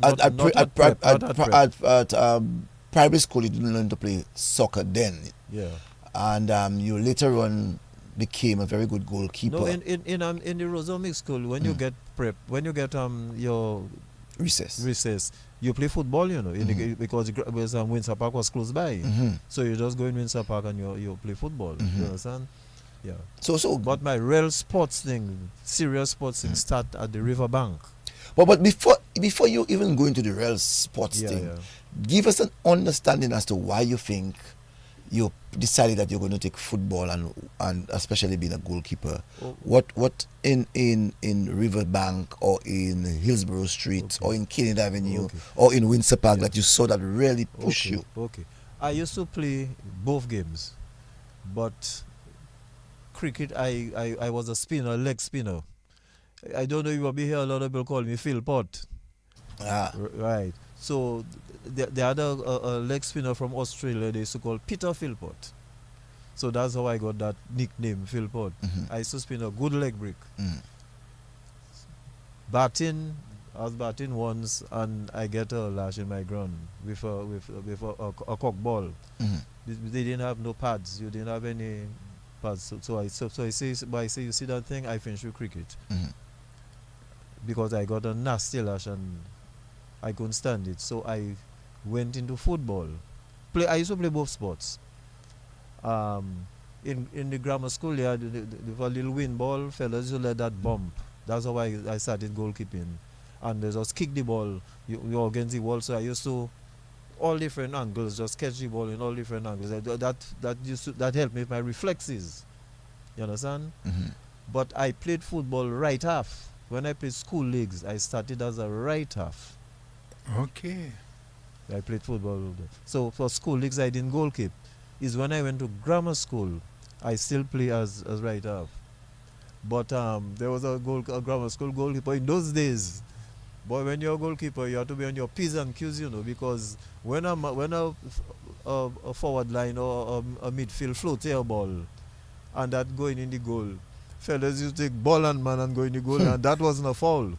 They're not blowing that. The referees didn't used to blow that. So they take you and go in the goal with you. You and ball go in the goal. Fellas were wicked. So grammar school, first division. I was in second division, grammar school, first division. Apart from playing right half, when they have practice, I used to do little goalkeeping. So the thing was there. So and I don't remember Andrew Matthew. Pips Used to goalkeep for the first division. So the other match against who boy is Leroy Shillingford, no that Burag. No, not Leroy Shillingford. Sims. What they used to call him now? Flexi. Flexi Burag, Andrew in the goal. Ball and Andrew go in the goal. From that day, Andrew say he not playing football again. So I was called up to goalkeep. And then from then I show my worth in the goals. Because one time we were playing Combomere, the same Combomere I played for, we were playing Combomere. We had fellas, Brinsley Charles, Mackie Roberts, Franklin Joseph, Chaucer, Kuru, just name it, they had a good side. And Combomere got a penalty on us. And Patrick John was the one kicking. In those days, goalkeepers cannot move before the man kick. So you have to wait after the man kick, then you can make your move. So Patrick took the first kick, he take it, boom. I stop it, but they appeal, they say I move before time. Boom again, Patrick kick, same thing. They take free penalties on me and none score. None. Wow. But the last one, I didn't move before my time. In those days was case ball, right? Case ball, yes. Yes. Leather ball. So you yes. know that. you- So you you- know. you- you had So you know to- that leather you ball had to- hard. Yeah, you had to put grease that You was have to hard. lard, you lard it. Yeah. Mhm. I never liked goalkeeping when it's raining with that leather ball. What? Mhm. That is to sting. Hmm. Yeah. So so that is how I started. Then from then, getting popular in grammar school. Every time I had to go and watch on the board to save my name, but after a while I didn't have to do that because it was automatically there. The goalkeeper. Yeah, No, when you're playing right half, yeah. how many forward men that you brought down? No, You're right half. I on right half. I defense. feed in. My I man on feed in. defense. Sorry. Yeah, My right man on half of defense. I was feed. the Yeah, defense. my man on defense. Right, My man on right, defense. Right half right. feeds I used the- to feed the the center. No. I know. Yeah, I know. forward man. Yeah. How many defenders? As I wanted to ask. Sorry. How many defenders that you literally, if you're nicely, outsmart on the outsmart ball them? a lot. But those school leagues. So you could dribble? Yeah, I could dribble. Yeah, I could dribble. Let me ask you. There's a famous story told where the grammar school beat Combermere. Were you there? Yes, that's what. Yes, I That's the was game you're there. talking That's the about. same time I telling The you. free When penalties. Patrick took the free penalties, we beat Combermere free love. You beat them free love? Free love, yes. The mighty Combermere. Wow. We beat them free love. And you named some of the players, and I know that they were great players from what I heard. Yeah. Right. I never saw them. I heard they were very good. McDonald We had a Roberts. very good team. Who Very, was very your, good who was team. your forward man? Brinsley Charles. Brinsley Charles. Yes. You had Pepet? Pepet. Marky was a half man. Marky used to work the ball. I think McDonald Roberts was a center half. He used to work the Okay. ball. Yeah. That was a fantastic thing, man. Thing was a defense. Kuro was a defense. All right. That's a great achievement, you know, in Yeah. those days. So going to the Dominica Grammar School, sports has always been a big thing for the Dominica Grammar School. A big thing. Right. We against academy. Yes, bringing your bell Yeah. to ring while the game is going on. Yeah. When you the know. St. Mary's of Academy come to players, they always go in prayers before the match. Oh, that was a tradition. That was a tradition. They beat us once, and that was a big thing in SMA. Mm. In football. I remember. But when they came back, they got a good beating. You know what I mean? I don't know what happened that day, why they beat us, but Yeah, very interesting. well, and from there now, well, fellas in Combermere see me, but at that time, Mosupe was about to leave. Isaac Isaac, Johnson Isaac. Yeah, The Speaker of the House father. Yes, Yeah, he was yeah. about to leave Combermere because, boy, they used to handle me. So he was one of those they used to send in the goal because it was very short, Mhm. but he was good. Mhm. Yeah, So you're going to take over from him? I was going there. They Combermere approached me and tell me yes, Baptist and them approached me. That's Thomas Baptist. Thomas Baptist, Uh-huh. Cecil Larocque. I played with Patrick. Yes, good players. Desmond Martin, Razor Blade. Razor Blade. Toussaint. John was defense. You play with Gifford Toussaint? Toussaint. Jose. Give for Tuesday. Jose. Jose was my comrade all on the river bank. He You know. playing left back. Yeah, but I cannot remember Jose played for Combermere. Jose played for the breakaway. Celtics. Okay.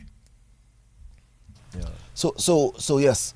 Help us. But he was good, you know. He had two good, but he could kick on both legs, you know. Jose was good. So before you left to play for Combermere, I need to know a little bit more about your life in grammar school, sports wise. So it's only football you represented the grammar school. Grammar school, yes. Yeah, Right. because the cricket thing, I gave up the cricket thing. No, house in terms of athletics. Skinner. Right, I used to do hop step and jump and long jump. Right. So tell us a little bit. And a little high jump. So tell us a little bit about the jump. Well, I never placed in any of the jumps, in any of the. So you're just participating Yeah. for the purpose of your house. Yes. Not necessarily saying I'm going to participate to win. No. Okay, great. But I was a good high jumper, but never placing. Yeah. I was one of the first fellas started. Remember, the fellas to do scissors. Mm-hmm. So I learned to do the, how do you call it? The Western roll? Western roll, yes, yes. But at the time my brother was there, he did the straight jump. You remember him? Yes. Shepherd's Coffee. Yes. They saw, yes. Most of the jumps was the straight jump, yeah. But to me, I find he wasn't getting a good lift with that, okay. yeah. So the Western roll was the best, yeah. So you have left school and you have decided that you are going to play sports. You're going to focus quite a lot on sports. You became a goalkeeper. You played for a number of teams. You played for Spartans. I played for grammar school first. Then Combomia. Spartans was my last team. Tell us a little bit about Spartans, because I did not see you goalkeeper. Oh. I saw him goalkeeper. Okay, when George Carrington was leaving, Combomia and Celtics had their problem, and then I think Combomia scored. So we had a breakaway league, you know. There was a breakaway league. They had the Football Association, their league in the Windsor Park, and we had a breakaway league in Technical Wing. So that was the first year I played for Spartans. When George was leaving, George tell the guys, get me to play for the team. And George tell me, boy, he tell me, Horseford, you're a good goalkeeper, but you have too much defense. So they wasn't seeing your worth. So he tell me, join Spartans.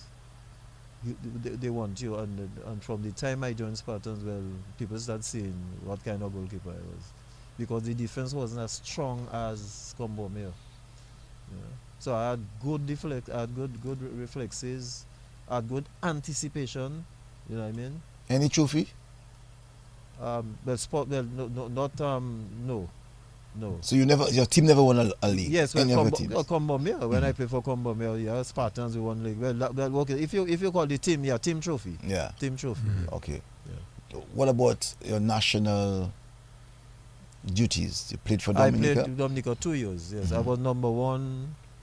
Again, I overpowered Bogoroy and Ed and things. So you overpowered Bogoroy? Well, I mean, yes. You're better than him that year. That year I was All-League. For 2 years I was All-League. Wow. Number one in the island. Yeah. No.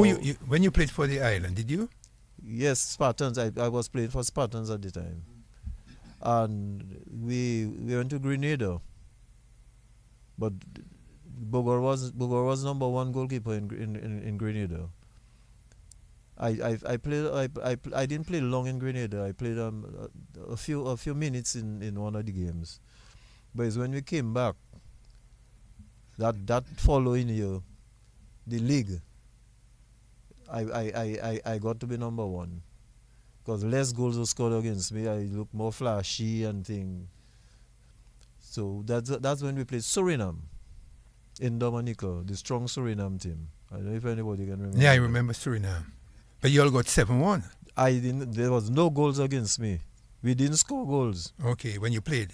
When we there, up to 10 minutes before the end of play, I went up for a ball, caught the ball, and when I went up, if you know, in front of the goals used to have a lot of holes. No, it's not like now fellows have bed in front of the goals, grass bed. That wasn't like that, because Windsor Park was used all during the season, and in front of the goal always had stones. So when you dive in on stones. You know what I mean? It wasn't safe. But as a goalkeeper, you don't want any goal to score. I broke a finger once. You don't want any goals to score. So you must dive in the stone. You have to dive in the little in the gravels that there. The stones that buried in the ground. Yeah. So I went up, and when I came down, my ankle, I twist my ankle. So I tried to, I couldn't. So I think they used. I can't remember who was the goalkeeper that came up. It was within 10 minutes. I think they scored 7 goals. Yeah, I remember. Against Suriname. Within 10 minutes, Suriname scored 7 goals. Ooh. When you left the goal? When I left, yeah. That is something else. That's something else. But that was the year I was number one, yeah. So Okay. But as I tell you, I had good anticipation. Like I would see a play before it start. You understand? Who So was I was always yeah. Who was the fella? I was just talking sports, Cecil. Yeah. Who was the forward man you feared the most? Who at the time was one of the best kickers in Dominica? Boy Clem John. How good was Atama? Atama. How good was he? Atama was good. Atama was a very good kicker. And you had to be always watching Atama had 2 good feet, you had to be, sometimes you don't know which foot you're gonna use. Yeah. And he kicks hard. He was kicking hard. Kicking hard. Yeah, kicking hard. Yeah. He was kicking hard. You see, he was one of the top Yeah. forward men in the island at the time. But I saw him. dashing. How good was Dashi? Very good. A game couldn't pass on Dashing to score. He played with you or against Dashing you? played with me. Boy, and he could kick with both legs. Yeah, both legs, yeah. Dashing was a goal scorer. I think Dashing had the record, for scoring the most goals in a season. I think Sharp Elwin had 32 goals in a season, but Dashing Overpowered him. 36 goals. Wow. So I don't know if anybody else have done that. I don't think any other forward man in the island that you know of has ever scored 36 goals in a 36 season. goals in a season. That's tremendous, eh? Yeah. You can see the standard of in the football Premier League. in the Premier League was extremely high. Bogor was Dashing lavabo, Let's see someone's on the telephone wants to say something. Let's see what the person has to say. Good evening. Okay, good night. Phillip, Yeah. Phillip, Yeah. remember when you dropped when you drive over the ball and you make pattern because you know He's got this, you drive over the ball and you make pattern because one love and next week when there was pattern. Like you could talk in there. So the person actually saying to you, Philip, that you cook his team by docking. by docking and make them He tell it, say, okay. John Larrock leave it, I leave it, and he dive over the ball and let it ball go. And next day, he wants to go pattern. next day play for Spartans. John Larrock was the name I wanted. That was what John Larrock. Yeah. Cecil Larrock's brother. Cecil Larrock's brother. So what you say? What I did? You know who's speaking? Who's Let me speaking? tell you now before you go. Let me tell you. Yeah. He should play for Combon first. Yes. Combon play for. Yeah. That's why I was trying to remember what team Jose played for. Yeah, he plays for Because Columbus. because Jose never kick against me. All right, because Yeah. you can let after home. Yeah. But he should have come on first before he could and settle it. That was a better way. Yeah. So he comes like this. Yeah. So Yeah. he play as a right half for Combon. Yes. Yeah. Okay. But Jose had 2 good feet. Jose had 2 good feet. Okay? Yeah. Okay. All right, thanks. Yeah. Now, Philip, a little bit on the music side. Yeah. Some persons say that you have a golden voice. Some persons say that you have a voice that is soothing, smooth. Tell me a few words. How will you describe your voice? Well, Cecil, anytime I take a tune, I put my all in it. Like Wakas would say, I'm the only person he see that I put a lot of feelings to a song. You understand? And a few people tell me they like the tone of my voice. So that is maybe what it is attributing to that thing people talking about golden voice. Yes. I put my all in it. Cecil, But let me ask you, you're the longest serving singer on the island, no? Yes. How many years would you say you've been Boy, singing? well, I started in Silvertones. We used to play house parties. Yeah, the bands used to play instrumental. So Silvertones was happy when they had a guy doing vocals at the house parties. So the guitarist or the keyboard player didn't have much to do. And as I tell you, I used to learn a lot of songs from Wibbs. So I knew a lot of popular songs.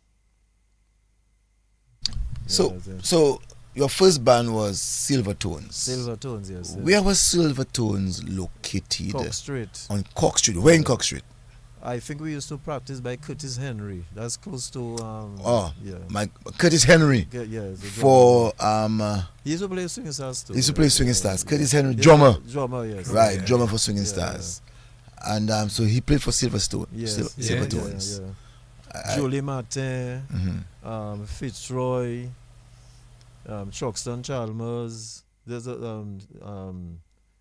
Eugene. We used to call him Chicken. That was it was a young band, yeah. So we used to do a lot of house parties. Instead of people using hi-fi and things, they used to hire us little house parties. So from there, I think we broke up. So I branched off to Shadows, and Fitzroy went to. But before you go to Shadows, you're naming the musicians who played with you. You could maybe even tell us. Someone tell me Dyer Williams also. You could maybe help us in telling us each individual, if you can remember, what instrument that they played. Fitzroy used to play xylophone. Julie used to play guitar. Truxton used to play drums, and also Curtis Henry used to play drums. Chicken used to play congas. That was more or less the band. Keyboard. Who's Dyer Williams?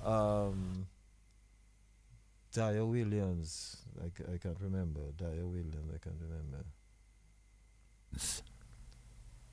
No horns, no trumpets. No, we didn't have that. No, we didn't have that. It was just a little band, you know. Just fellas could play guitar. Well, Julie was playing guitar. I can't remember who was our bass man. I can't remember. Oh, the person was saying that Dyer, that must have been a nickname for Fitzroy. Oh, yes, that's Dyer. Yes, Dyer. Yes, it's Fitzroy Dyer Williams. Yes. So he used to play xylophone. Fitzroy, so yeah. All right. Yeah. All right, so it was Fitzroy Dyer Williams. Yes. So that person must have known him very well. Yes. To know that his middle name was Dyer. I'm sure many persons are hearing that for the very first time. Yeah, I'm hearing it for the first time. No, well, it was mentioned in his funeral. That's why I said some persons must be saying, you know. No. So you in Silvertones? Yes. The band, as you said, was in Cock Street. So it was in Hilma yard under the mango tree. Yeah. I remember that mango tree. Right. Now, how did you all go out and practice? Was it a group before the Swinging Stars? Yes, it's a group. The Swinging Stars was around, you know. Swinging Stars was around. It's just a little. Because from there, I think Julie went to Swinging Stars to play guitar for Swinging Stars. But Cecil, long before that, I started after that school prep singing in school in prep there. I really started in talent show, you know, in Caribbean cinema. Did you win anything? Yes, man. What did you sing? My first song I can remember was what was it again? Dream Lover. The one you have, I hear you singing it on one of your albums. Yes. Dream That was your first song at the talent show. If you know me well, I'm going to ask you to just give us a verse and a chorus, a cappella. Every night I hope and pray, dream lover could come my way, a girl to hold in my arms, with a love of a magic charm, because I want a girl to call my own. I want a dream lover so I don't have to dream alone. Well, I can imagine when the girls must have I can imagine when the girls hear that. But be honest with us. The Calypsonian must have gone on fire, man. You get women there. Phillip, be honest with us. Be honest with us. When the girls would have heard that, what they did? Yeah, man. The first night I make Caribbean cinema raw. I was an instant hit, man. You know what I mean? So that's where I started. There was fellas like Chubby. That's where Chubby started too. You mean Chubby for? Chubby, Midnight Groovers. He was there too. A lot of us, yes. So you would have sang with Ozzy Lewis? Yes, Ozzy, yes. Ozzy was there too? Yes, Ozzy sang in Ozzy, yes. Okay. Ozzy's a big singer, you know. Yeah, Ozzy started there too. And you won the You have never competition. heard Ozzy? Sir? No, how we used to do, break a song there, though. What we used to do, every week, the cinema used to have talent show, and you had to pay an extra 10 cents, on the ticket. So they used to have a competition, weekly competition, monthly competition, and a yearly competition. I was also told in that my father, Hidden Joseph, was playing mouth organ, and won several times. Okay. Yes. No, there's a joke though with Pablo, my friend. Pablo? You probably listening. Give us a joke. Pablo have a good voice, but Pablo chose a song, 18 Yellow Roses. I don't know if you know that song. Oh, sing it for us. We will know. 18 yellow roses came today. That's the melody. So Pablo came in, but Pablo was kind of popular with a lot of fellas by the pot. And Pablo was a troublesome guy. So Pablo come talent show and sing. Before Pablo start that thing, the man didn't even finish. They didn't allow the man to finish the song. The crowd was on top. Pablo had to leave stage. They didn't give the man a chance to finish the song. Okay. Yeah, they just heckle the man. Imagine they say Pablo singing. And in those days, the potmen were very popular going to the movie house. Yeah, the movie house. Yeah. So you started with Silvertones, and as you said, that you popular song, but I think it's Sam Cooke. Yeah, Sam Cooke. And you said that many of you all would have gone to different bands. Yeah. Oh no, would have gone to different homes to sing. Oh yes, parties. Yes. And do you know that good? Yes, yeah, but of course, but this is who I tell you, Julie Martin, Fitzroy. Fitzroy was very good on xylophone. You know what I mean? You had little bands. Well, I mean that's the little bands. That was the little band I knew.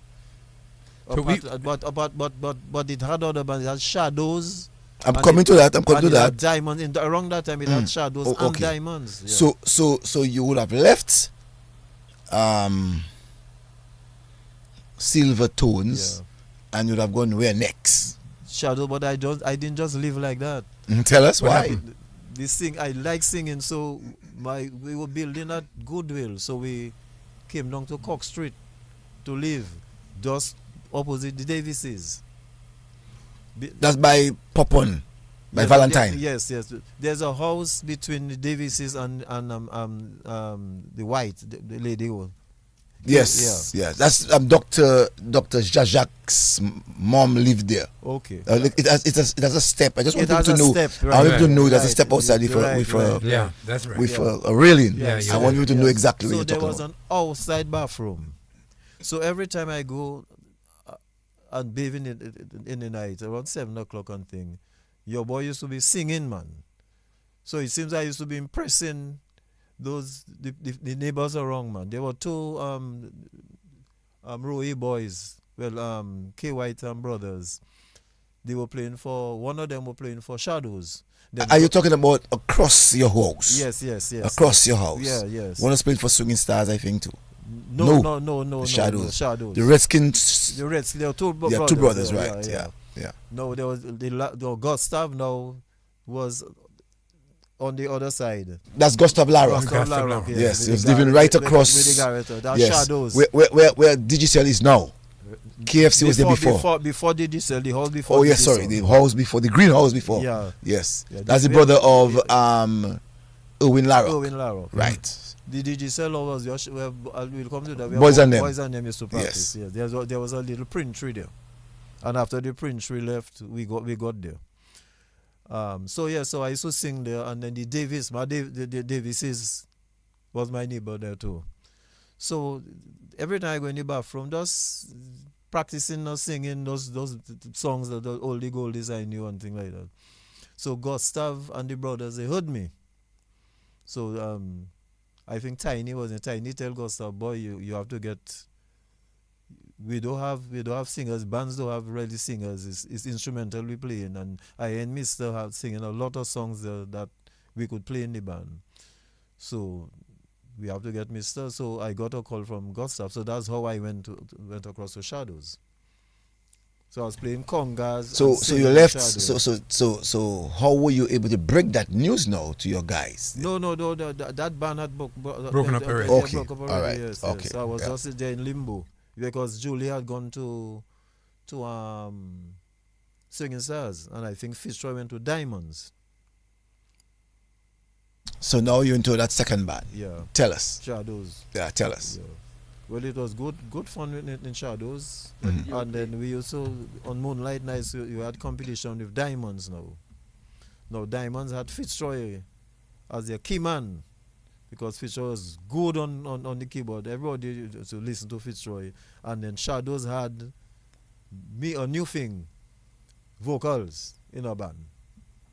So on Castaway Beach, we saw a moonlight picnic. So the bands used to, well, not really big competition, but the crowd had to figure out who's the better. best combo. Yeah, and you'd hear that in house parties. Who they figure we used to play for house parties for the bank, Barclays Bank and things like that.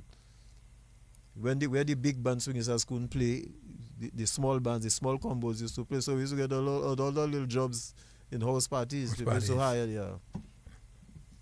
Okay. So you are in now Shadows. Shadows. Yeah. So you're just playing in the Roseau area. Roseau. No, but no, we went. We have been in the country. I think Shadow had gone to St. Lucia once, you know. Yeah. What year was the Shadows around? Shadows was before the 70s. Before the 70s. Yeah. Oh, that's Right. good. Who were the band members? Gustav LaRock. They had a Grenadian. They had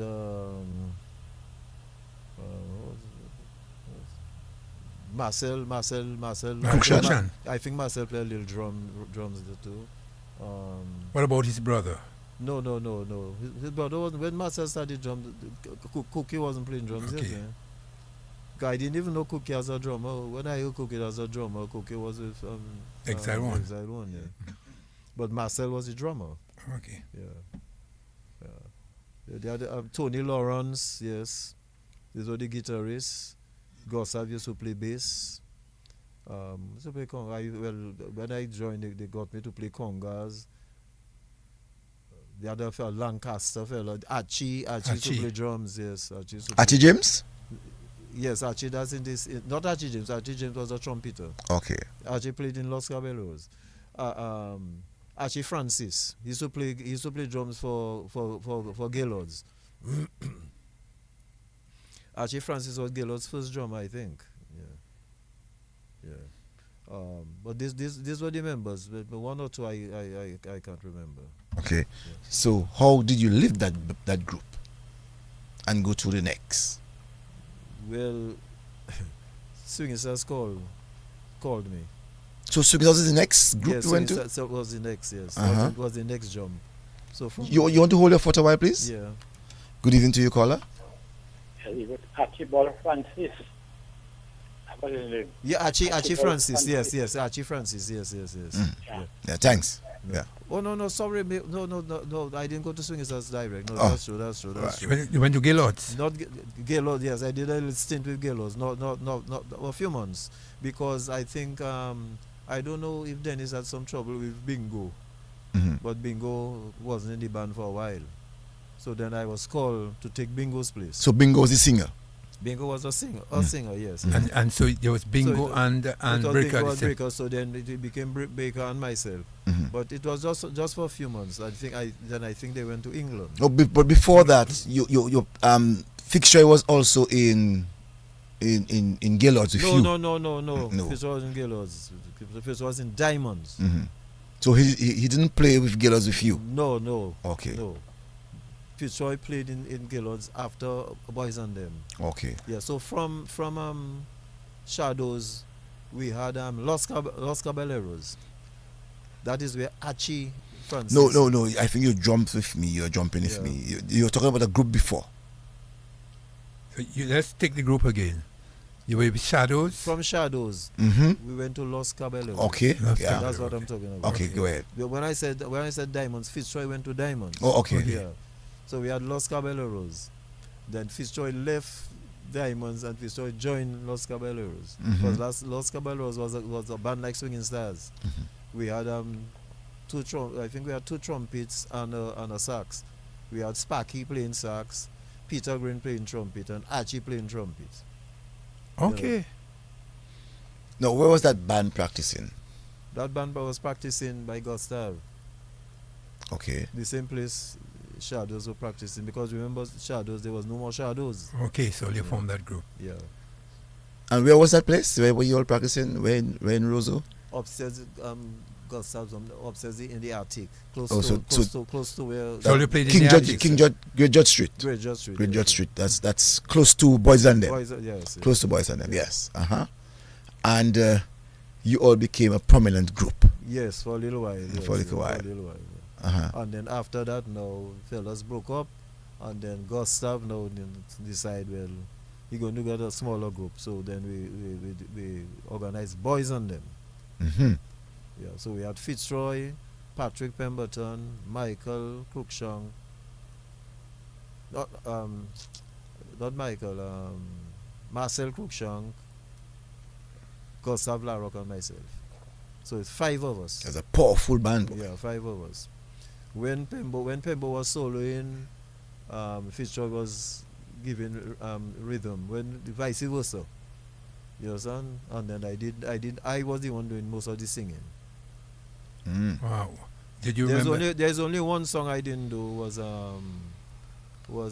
Lena, the famous Lena. Lena, you're like, but you ever heard the Why? No, Gustav chose that song. He wanted to sing that song. We did the album, and he did that song on the album. Which song you sang with them? I sang a lot of ballads. Like? And one of them was By the Time I Get to Phoenix. Oh, I want you to sing that for me, please. By the time I get to Phoenix, boy, you'll be right here. Take it easy. Let me hear you. But you think I can remember those words? But no, you have to remember the words. You got to eat your tongue if you want to sing it for me. Boy, that was a song I loved. But there was always a competition between me and Bricka, you know. After Gaylords recorded it, and Boys and Them recorded it. So there was a competition. I want to hear that. I'll tell you a little bit of that one. By the time I get to Phoenix, but you're so as a boy growing up, I still love that song. But Cecil, easy man. I'm telling you, I still love that song. As a boy, yeah, that was the popular song. Who sang? That's why 2 bands played it. Very popular.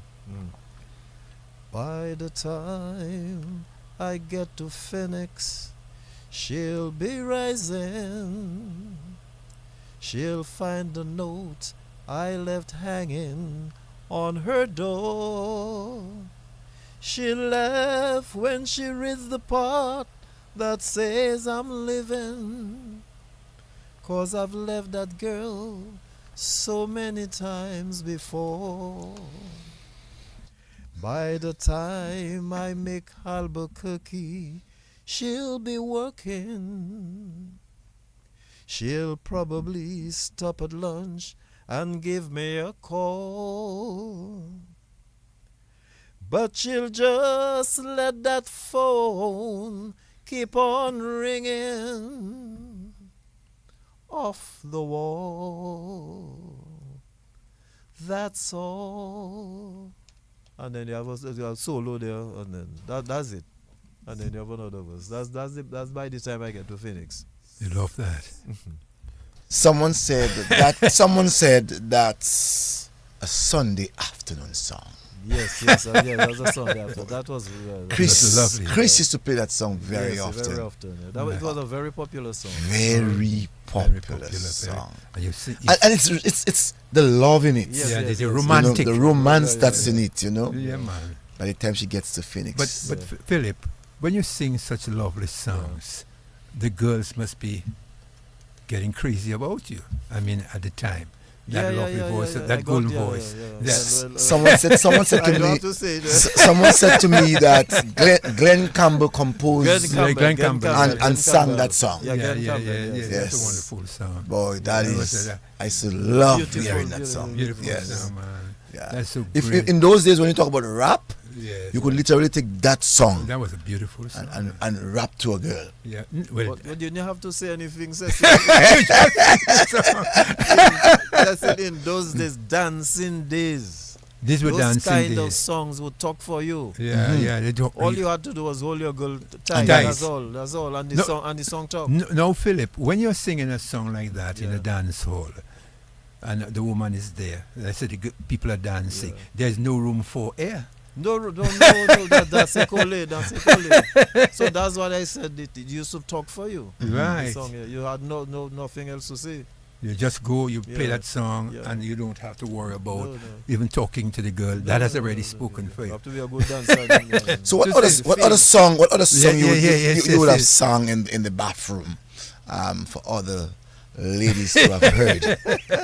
I want to hear a another lot one. of those oldie goldies you hear on Swinging Stars. But the first song when I was called to Swinging Stars, I think they were going to do the recording. Okay. So that is how I was called. And I did 2 songs with them. What did you do? You know about the famous Bang Bang? You know Bang that Bang song? Lulu? No. Bang Bang, I shot her down. Oh, that's a great song, Yeah. Philip. Philip, That's a great song. Philip, people say sing again. the people just said sing You got again. messages? Huh? Yeah, that was a great song. Bang Sing Bang. again. Sing bang bang. Bang Bang was a great Yes. song. Bang was a great song. I was 5 and she was 6. She rode horses made of sticks. She was black and I was white. She would always win the prize. Bang, bang. She shot me down. Bang, bang. I hit the ground. Bang, bang. That awful song. Bang, bang. My baby shot me down. Seasons came and changed the time. When I grew up, I called her mine. She would always laugh and say, remember when we used to play? Bang, bang. I shut me down. Bang, bang. I hit the ground. Bang, bang. That awful song. Bang, bang. My baby shut me down.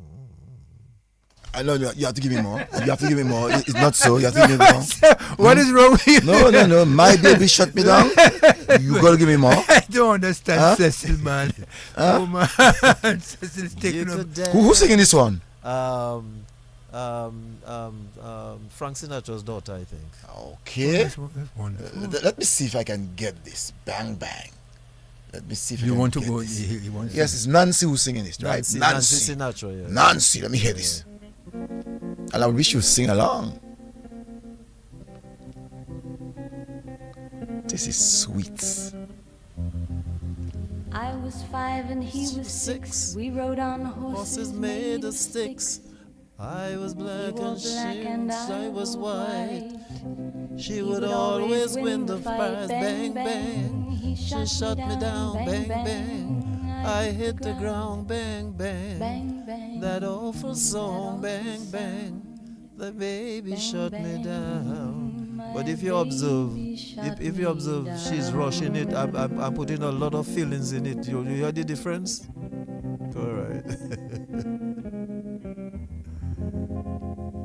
Seasons came and changed the time. I grew up, When I called grew her up, I mine. called him mine. She would always laugh and He would say, always laugh and say, remember when we used to play? Bang, bang. bang. She shut me I down. shot you down. Bang, bang. She hit the ground. Bang, bang. That awful song. Bang, bang. Bang, bang. My baby shut me down. I used to shoot you down. And they'd have a fast part in it. Seasons came and changed the time. Yeah. I don't know if she's doing that. Music played and people sang. Just for me, the church bells rang. But we had Philip, this is amazing, you know. Amazing. Believe me, that's really so it's a amazing. different arrangement. And It's great. someone told me to ask Philip to sing Does My Ring Hurts Your Finger by Charlie Pride. My goodness, boy, that was Oh my God. So you got to do that. My goodness me. You got to do that. And okay, let me just get that for you. Just my ring hurt you. So tight, does my ring hurt your finger? Right, that's it. You want to say something? Play it. I'll sing with it. We're just Okay. the music. Does my ring hurt your finger when you go out at night? When I thought it for you, baby, it seems to be just right. Should I take it to the jeweler? But it would fit so right. Does my ring hurt your finger Beautiful. when you go Go out at night? Beautiful. Did you enjoy yourself Beautiful. last night, dear? How was the Beautiful, show? Philip. Nice, you know. Nice. Nice song. You know that I Another favorite of mine was You Could Dance Every Dance. Who sings this one? It's a group, you know. Okay. We'll get in They him. came here. We We had them at the You could at dance. Cecil Hotel. You could dance what? Singing says Every Dance with the Girl. Yeah. Every dance with the girl. The last dance. The last- Because it is the last dance. Yeah. Save the last dance. Save the last dance. Yeah. Yeah, man. Yes, go ahead. Go ahead, Philip. You could dance every dance with a girl who dance with a guy who gives you the eye when he holds you tight. You can smile every smile for a man who holds your hand beneath the pale moonlight. But don't forget who's taking you home and in whose arms you're gonna be. So darling, save the last dance for me. And here, Teresa, hold on. And here, Teresa Frigis said, when you are in a dance hall with your boyfriend, you don't want morning to come. What you want? Afternoon to come? Boy. Boy, these women are easy, eh? Don't forget who's taking you home. But in his, Yeah. Boy. And in those arms you're gonna be. uh-huh. Boy. Because you know, She have to save the last dance. Save the last dance. For me. Drifters.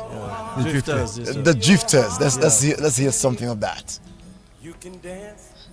Every dance with a guy who feels your hands when you hold tight. You can smile, every smile for the man who held your hand beneath the pale moonlight. But don't forget who's taking you home and in whose arms you're gonna be. So darling, save the last dance for me. Oh, I know that the music sounds like sparkling wine. The phones are going crazy. Man. Someone wants to speak to you, all night the phones are going crazy, but I choose not to. Yeah, I know it's going So crazy. now I think it's the romantic time. Right. Good evening to you, caller. Cecil, good night. Good night. Good night. My good friend. My friend Phillip, good night. Good night, Paulo. Yes, man. Let me tell you see that song you just sang a while ago? Yes. What happened to you, That dear last Pa? dance for me. Yes. What happened there? Let me tell you. Yeah, Can you remember Paulo that- maybe have a that story. group? Hold on. Yeah. Did you all ever get invited by that? You can remember Zydeco? Zaidi, I could. That's a That's the group that came to Dominica in 2000? Yes. I can remember that. Let me tell you, that group came to Dominica. And Swinging Charles was playing at Springfield Hotel on Yeah. a Sunday afternoon. Yeah. And I was standing, because I always follow Swinging Charles area. And I heard one of these Zydeco guys saying, boy, and he was talking to another member of the band. And I stood up there listening to her and saying, boy, you know something? we're going to invite this band to come over to play because they were so Impressive. impressed with the way the band singers was playing that band. And I think you all played a medley on that afternoon. Yes. With all those, yes.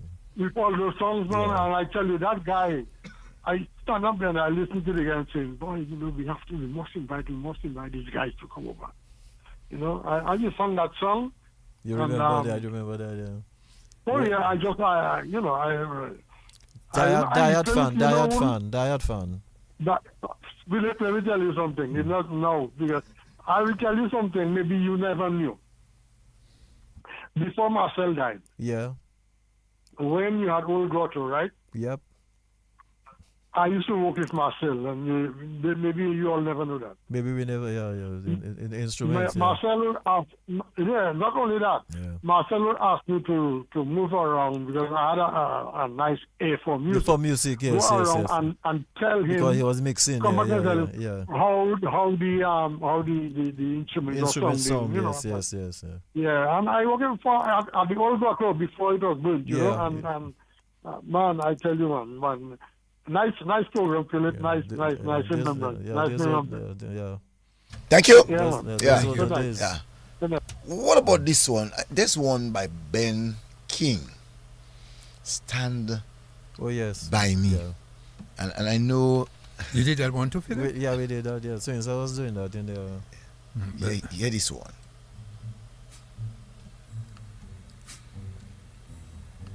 Oh, the night.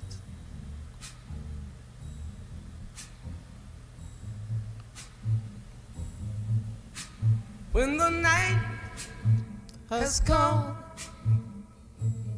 and the land is dark and the moon is the only life you see. No, I won't be afraid. No, I won't shed a tear. Just as long as you stand by me.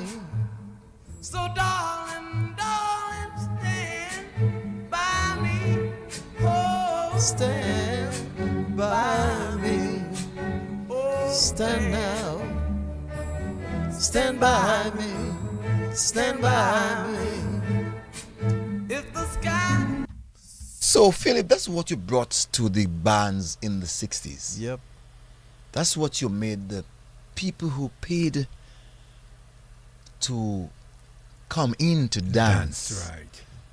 That's what you give Yeah, them. people they used to know those songs. Yes, and they sing along songs. They used to sing along. Yeah, sing along songs. Yeah. I can imagine. You hold that girlfriend of yours That's a collet. and you sing along with Whilst you Phillip dancing. Horseford And the group. and the group. And everybody would be happy. But you cannot have time to fight, Phillip, when you have music like that. No, these are quite romantic songs, and people like them. So from the group, which was the group name we were talking about? The third group. Boys and Boys them. and Them. Boys and them, yeah. So from the Boys and Them. By the way, Phillip, Yeah. which group that Brian Rock and the brothers played Singing and stars. and they Before and we they go and further, they Singing and they Stars. and they practice downstairs of their home?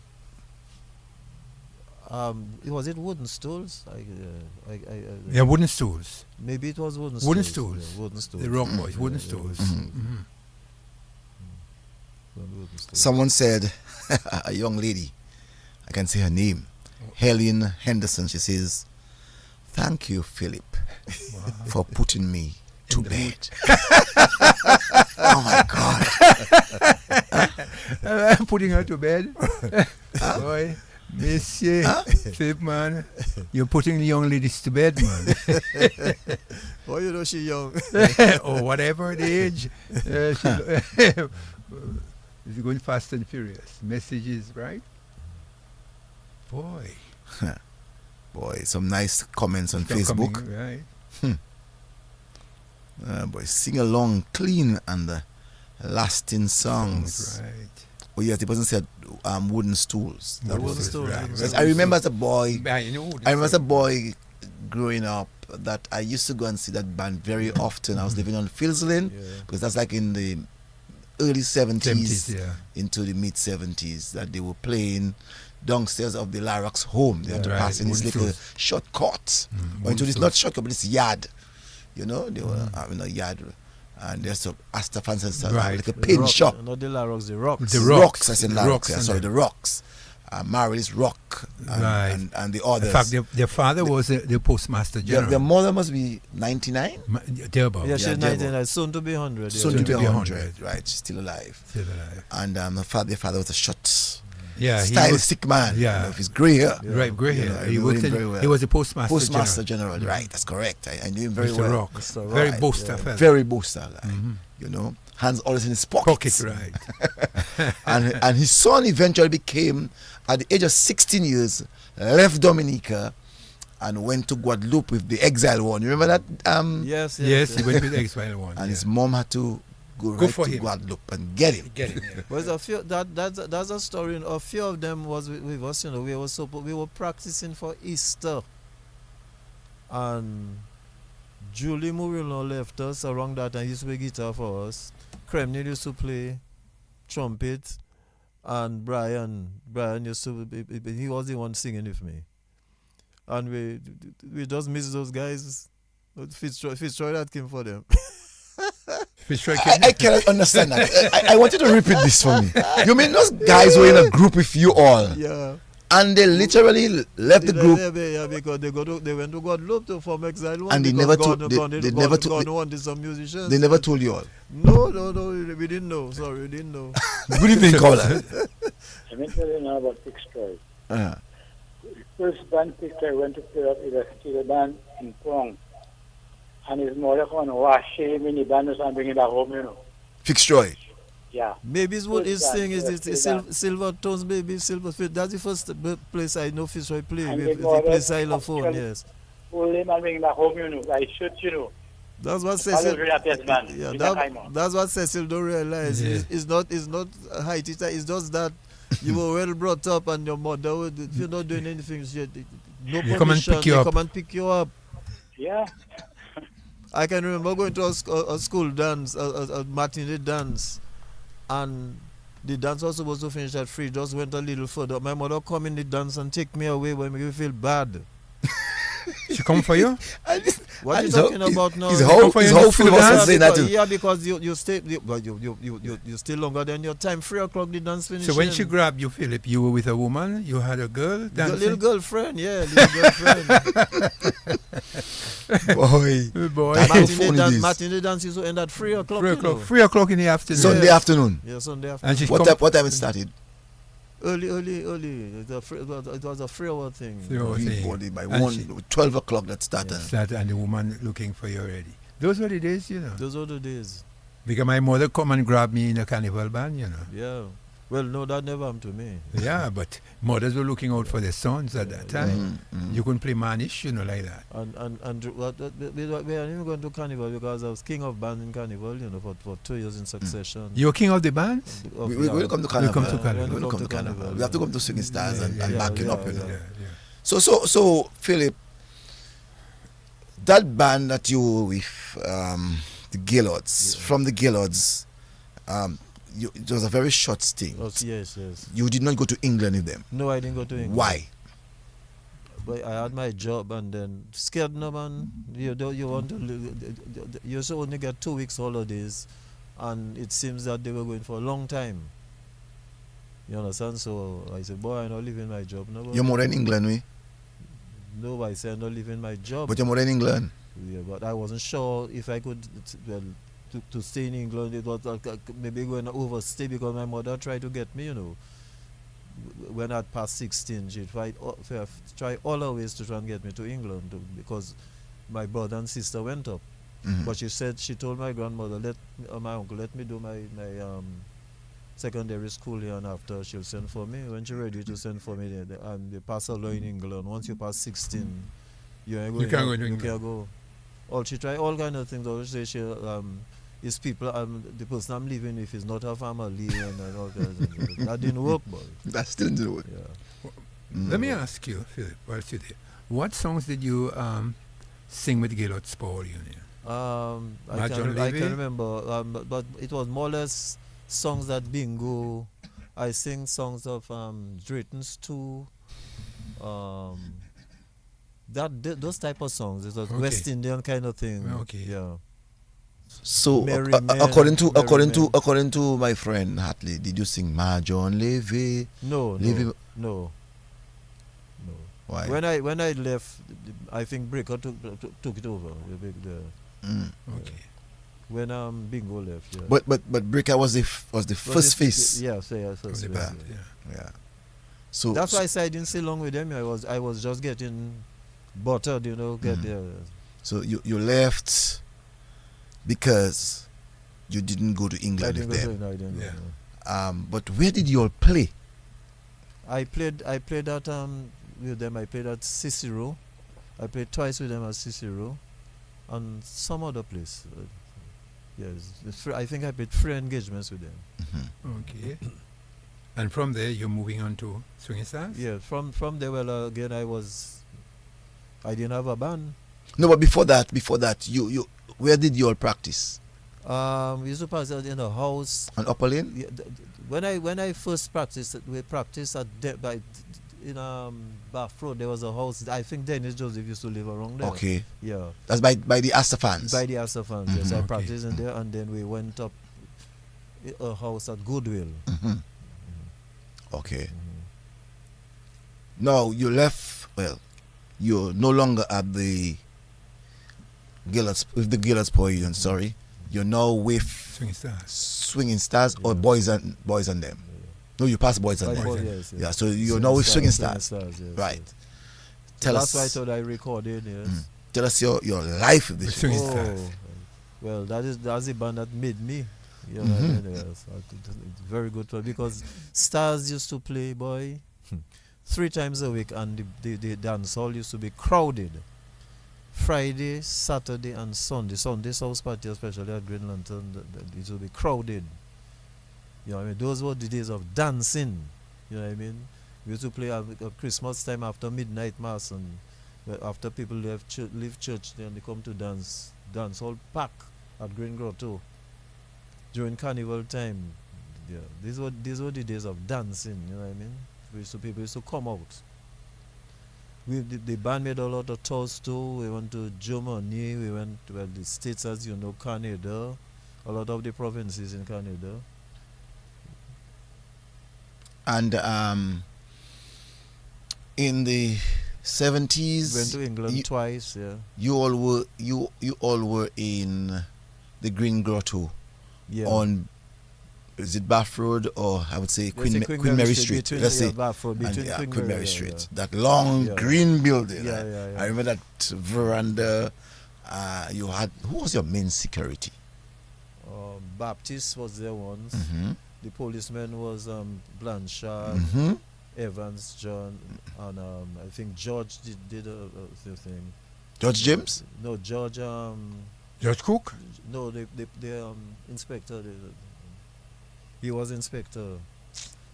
He's with he was his name George. George Nicholas. George Nicholas. Nicholas George. Yeah, Nicholas George. Yes. Yeah. So you had Blanchard, George Nicholas, and Evans John. Yeah. They were your main security. Yeah.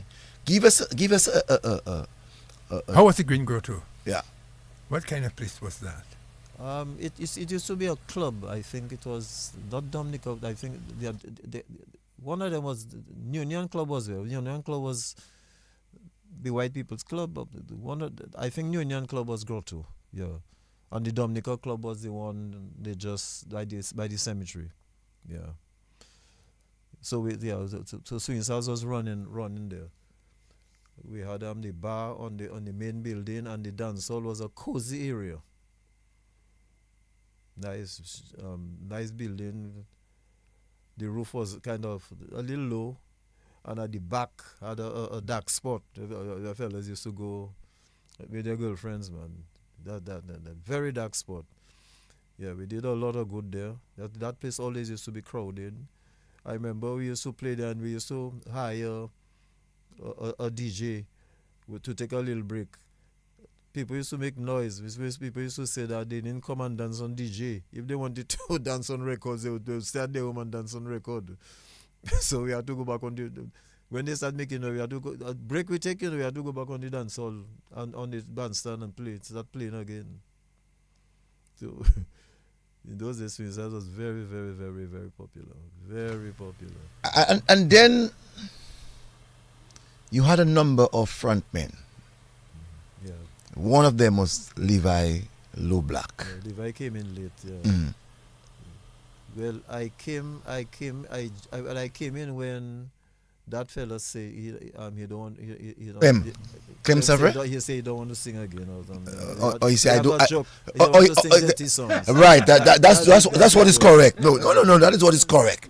Clem said, "I'm not singing for Swinging Stars again. I do not want to sing no dirty song." That's what he said to Norman. And here goes. But he used to sing these Sparrow songs. Mm-hmm. Yeah. So I joined Ivor role. So it was Ivor and myself. Yes. So I was the main front man. Yes. Because I just joined, So then Ivor left now and then put me main front man. Mm-hmm. Yeah. And after who came after now? Levi came in late, Then we had Brian Rock was with me at the time. Again. I think Levi thing used to be leading too, but he used to play guitar and lead Hurricane. Yeah. Then Levi came in. Yeah.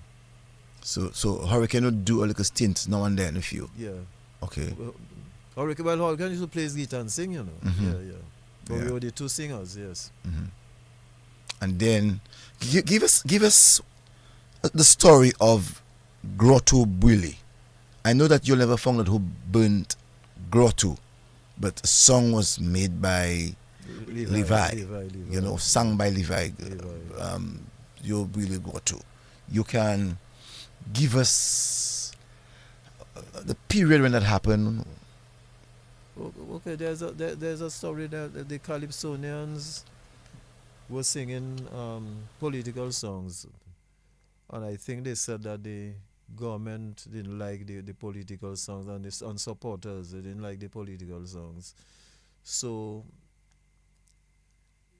we backed the Calypsonians. We said help the Calypsonians to leave the group that was running the Carnival to go on their own. So we sponsored their shows for them to sing their song. We sponsored their show, and they sang their songs. So was it the Carnival? It's during the Carnival. I think after the Carnival, when that fire broke up. I got a call. I was sleeping, and I think it was after Carnival. I got a call. I was sleeping, and someone tell me, "Look, Grotto is on fire." So I got up one time and I cannot remember what we did. I cannot even remember if we saved anything, because after that we had to gonna think the people collected money because we say we're going to finish with that, and people that like their band so much that made collection and we got help. And then no one went up to the States and bought equipment, and then we started again. But then there was a talk that the fellow was saying that he was sent to do it, but nothing came out of that. So let's listen to this. And you might forget the same thing I say. Yeah.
True story in the lyrics. It's true story in the lyrics. true story, yes, well for sure. Well written. Yeah, well that written. and that was written by Levi. Levi, yeah. Yes.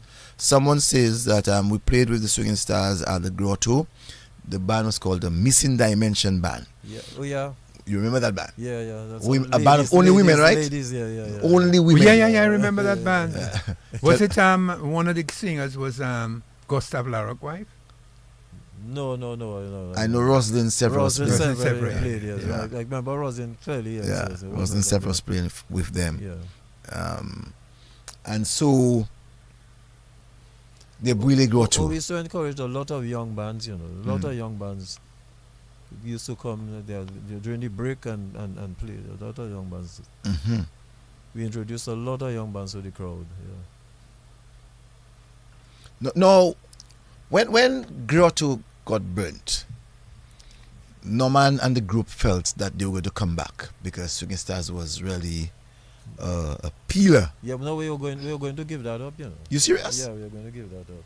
But people encourage us, and then we had a meeting and we said, well, we really can't because people used to depend on us for Carnival, Queen shows, and those things.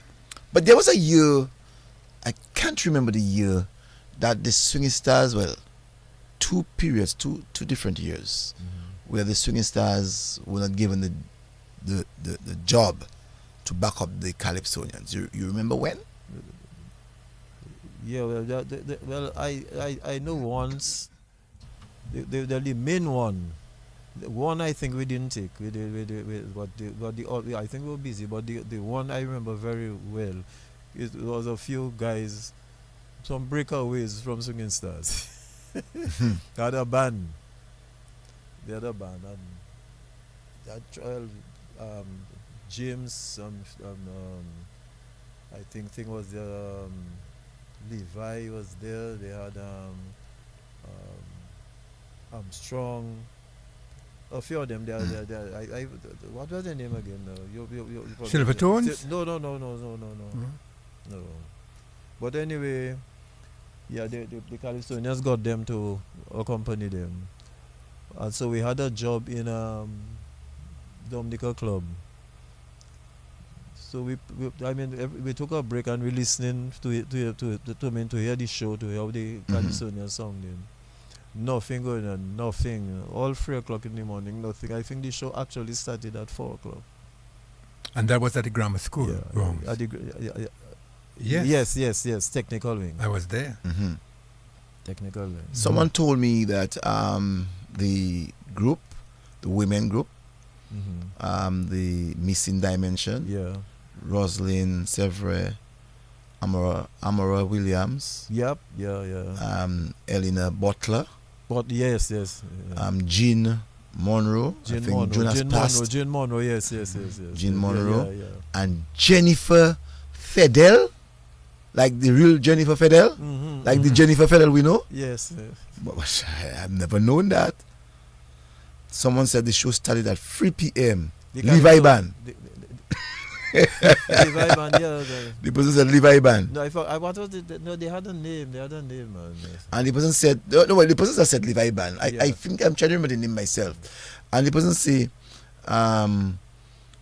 where is it? The person said the show started at 3 a.m. in the morning, yeah. And the person continued by saying, another person said, and that was the worst show because why? It was the finals. It was finals. Yes. It was finals. Yes. I think another person said, I think the the band name was Styly with King Hurricane. Styly with King Hurricane. Yeah, Hurricane was playing bass. Yes. Styly. Another person said it was a jewel combo. It looks like. No. No, they had horns. So you open a can of worms there, you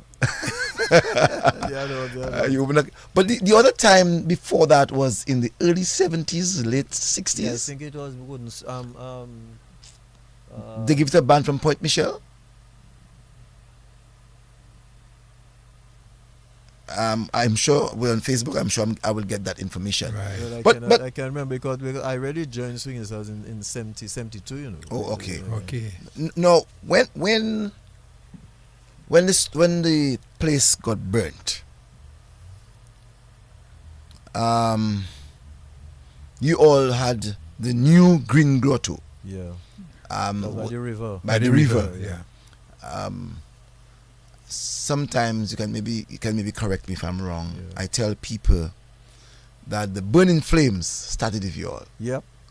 You know, the Burning Flames. Right. You remember when the matinee dance is on a Sunday? Yeah, Burning Flames played there at the Grotto. Yeah. These guys were Christians that just come from and people a church. People impressed. And when they came to Dominica, they had their afro. Uncle was strange. People couldn't imagine that high voice man had. Yes. And you know what? I've said to people the Burning Flames, and that's why they maybe loved Dominica. They started in Dominica. You know, thanks to Norman and the Swinging Stars, brought them to Grotto, to play. Swinging Stars used to play every Sunday again, like he said, the matinee dances, and gave Burning Flames. The young people an opportunity. Yes. Burning Flames was a known band already in Antigua. And they came into Dominica and they made their name in Dominica, and people just fell in love with the Burning Flames. You know? And that for me that's always an important part of the musical history in Dominica for me. You know? But that's how it is. Yeah. You know, but with that Burning Flame, we brought Burning Flames the first time, and then there was another group that got Burning Flames after. They came during a carnival season, and Swinging Stars had been playing on the road free every year. We playing on the road free. That was, I think, Burning Flames was the first band that was paid to play on the road in Carnival. I think they were given $10,000. Who's that? Burning Flames was the first band to play on the road. To be paid to play on the road. Someone said when I said earlier on in reference to the group that played in the late 60s into the 70s, and someone says to me the band name was Swinging Busters of Point Michel, and George James, which had back up the Calypsonians at one time. Maybe long before, because George James, they had a band, just like Swinging Stars. You understand? Orchestra, just like that. But George James Orchestra. James Orchestra, had back up the Calypsonians at one time. So that would have been before 1963. I think, if I'm not mistaken, I think the first time Swinging Stars back, I think it's the Jewels that back up the Calypsonians. Right. It was a combo. If I'm not, and all they used to play, you hardly used to, then you get feelings. All you used to play was the someone asked introduction. They think the chorus and fellas sing the verse. So we band play the chorus and fellas sing the verse. So let me ask you, is it 17 plus you're talking about? No. Not 17 plus. No, okay. Let me ask you, Philip. Hold on before you go. Someone's on the telephone. Let's see what the person has to say. Good evening. Sorry about that, caller. Sorry for taking so much time before I could answer. Go ahead. Yeah, let me ask you. Being with the Calypsonians, of course, you would have been with Levi Loblack. Yep. How you find accompanying Calypsonians? Very good. There's a saying that. And how you find the Calypsos? Swinging Stars playing for the members of the band. I believe I was a member of Swinging Stars at the time. Better than the other. Let me tell you, all Calypsonians get the same accompaniment. They come in the band room and they get the same amount of time. No special treatment for Tasha or Chester or when Levi was there. No special treatment. There's no special treatment. Just hold that for good evening. Good evening, caller. Sorry about that again. No, some persons may have forgotten, but Hurricane got a crown. Played for the Swinging Stars. Yes. Levi Levi didn't get a crown. He didn't get a crown, no. But he played for the Swinging Stars band. Yeah. Also, Tasha P, Daddy Chess, and all of them got a crown. Yeah. So the only is he the only one? Levi is the only one who didn't get a crown. Levi is the only one. Yeah. Right. So you think the statement of these people are justified? No, I don't think so.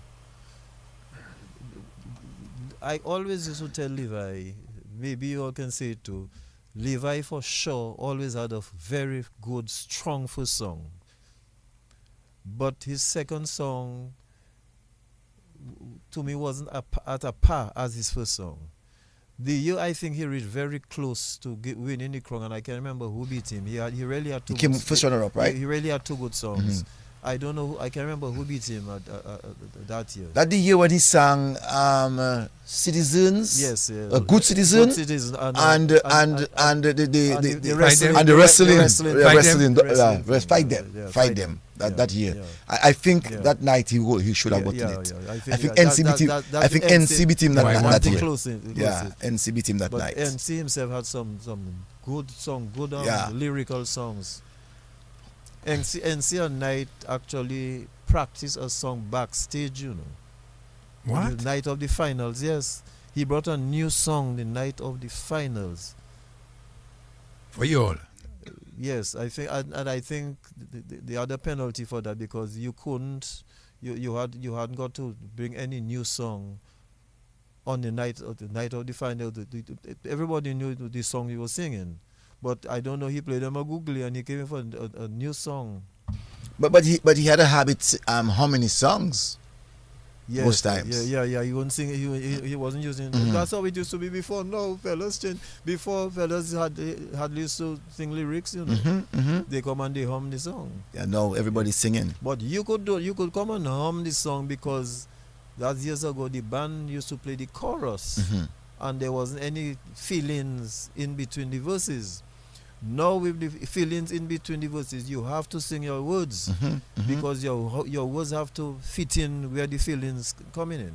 I didn't know. Someone said my father, the first Lord Caresser, sang Calypso with George James Orchestra in the late 50s. I didn't know there was a Caresser before.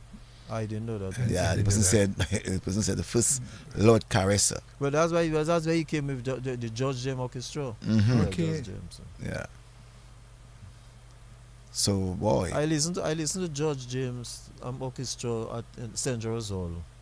I just wanted to correct someone. Someone said that the Knicks production brought the Burning Flames. That is true, but they were not the first. They were not the first. Norman Later and the Swinging Stars was the first to bring them down. Yes, so I just want to give the person that. Knicks was the group. Yes. Yeah. They got them. Yeah. They did bring them. You know. But I don't think it wasn't Knicks that paid them that money to play on the road, you know. I think it was the Carnival Association. That's the year that that song of Gordon Henderson came out, Trio. Trio, yeah. Yes. I think so, yeah. That's the year that song came out, Trio. Let me ask Philip. Philip, did you were you at the Ark House of Culture when the Mass in the Cemetery was? Yes. All those calypsos, yeah, man. Okay. Yeah, man. Back up. That night, let me give you a story about that night. That night they say Sons beat Sons didn't beat him. What happened is that he was singing Mass in the Cemetery and somebody passed and their feet took off the cord, the power cord. You understand? Like everything else, and everything went blank. You cannot blame a Calypsonian for that. Everything just went blank.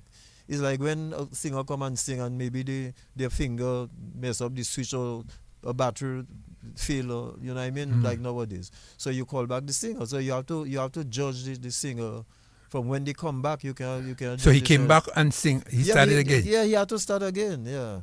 Okay, but that song was the song of the competition. Mass in the Cemetery. That was the song of the competition, in Arawak. Good, because I find that is one of the better accompaniments of Swinging Stars for a Calypsonian. Yeah, because but you're talking that's about when you was look a at Calypsonian. the musical arrangements for that song. Well, it was rearranged. I don't think it had any. When we played that, I don't think it had any feelings. It was like the band played the chorus, you know. Okay. Dum, dum, dum, da, da, da, da, da, da, and then he sings his song, and then when we reach the chorus again, when they finished, and we had to play the chorus again. So Okay. that's how it was. But now the Calypso, you're not getting little feelings in between to brighten up the song, you know. Okay. Let me ask you, Philip. I should also say to you that we have 100 viewers as we speak and 242 comments with 3.3k views. So quite a number of people are actually looking. That's good, yeah. Big. Yeah. So over 3,000 people are actually looking at you, Yeah. Philip. In reference to backing up Calypsonians, who is the hardest person that you ever back up in the Calypso arena? Boy, the hardest people is people that don't have timing.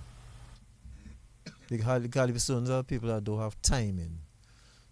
And now with drum machine, you can actually feel it before it was drummer, so the drummer would catch up, you know, to fill in. Yeah. But now with the drum machine, people can know when the person not singing right or they're not in beat. You understand? The hardest person, boy, like some people just go off key. Who can I say now, boy?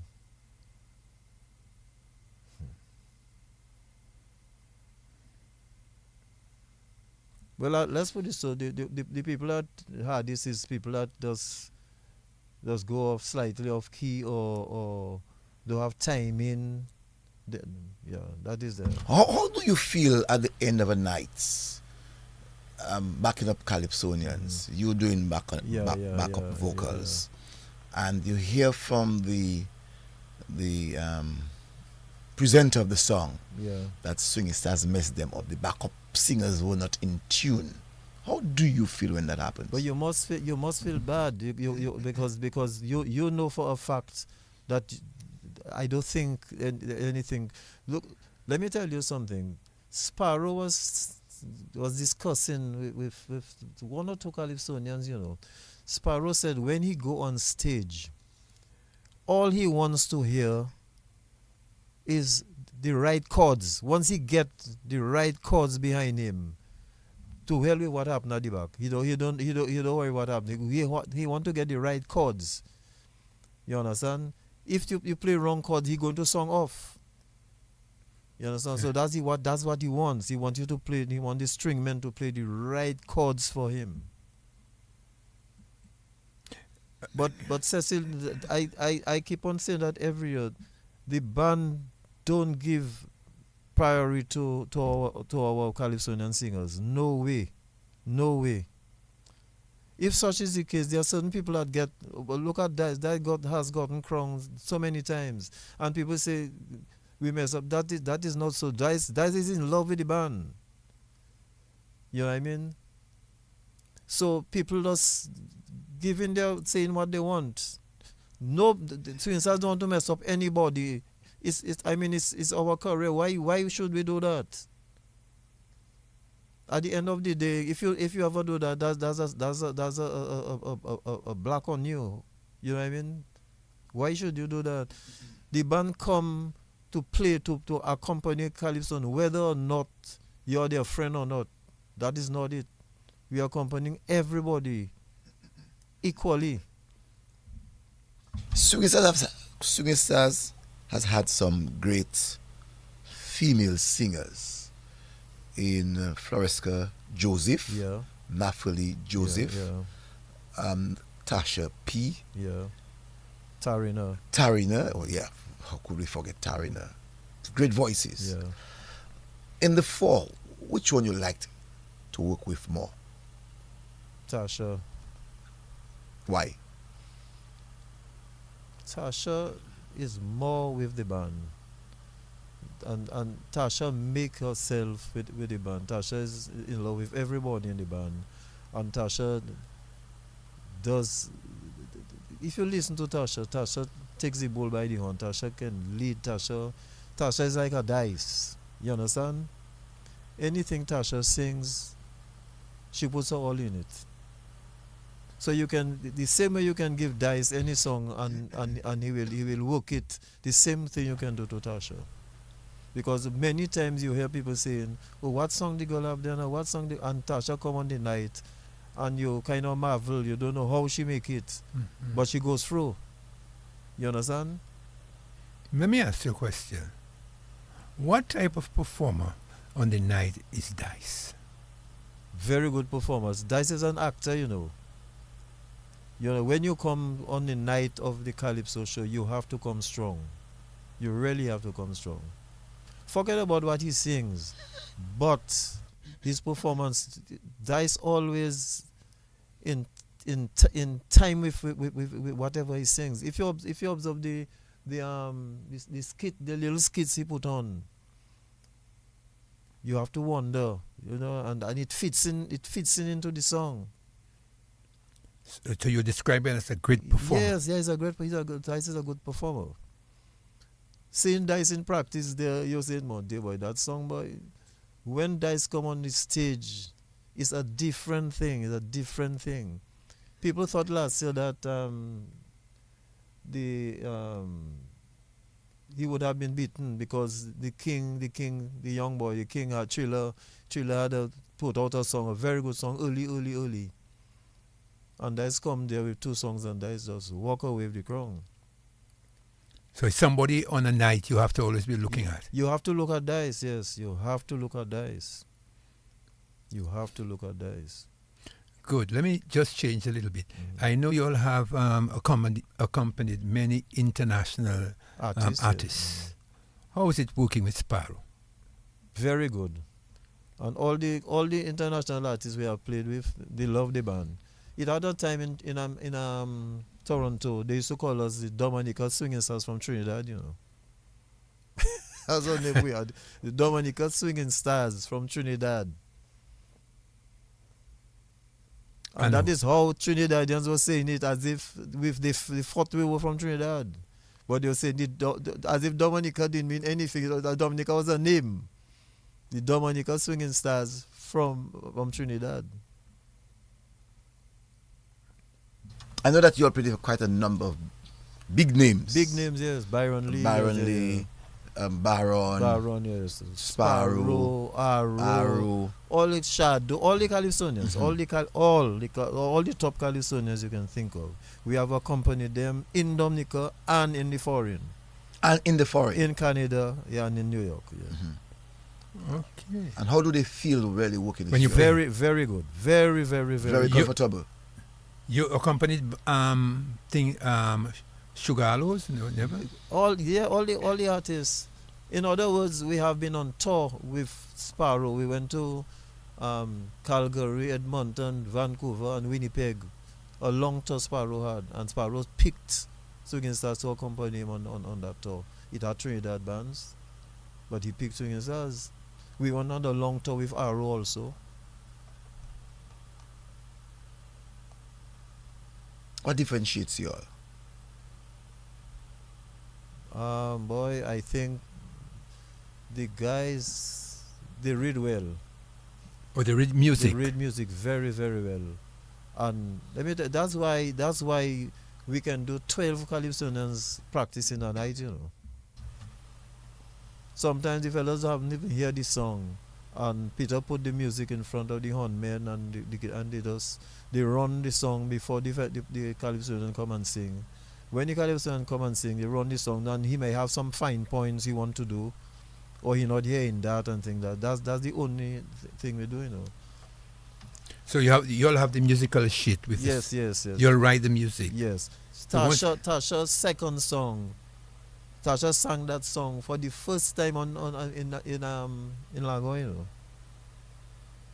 When we had the big Lakou, the street jam. Yeah. That was the first time the fellas didn't even hear the melody of the song.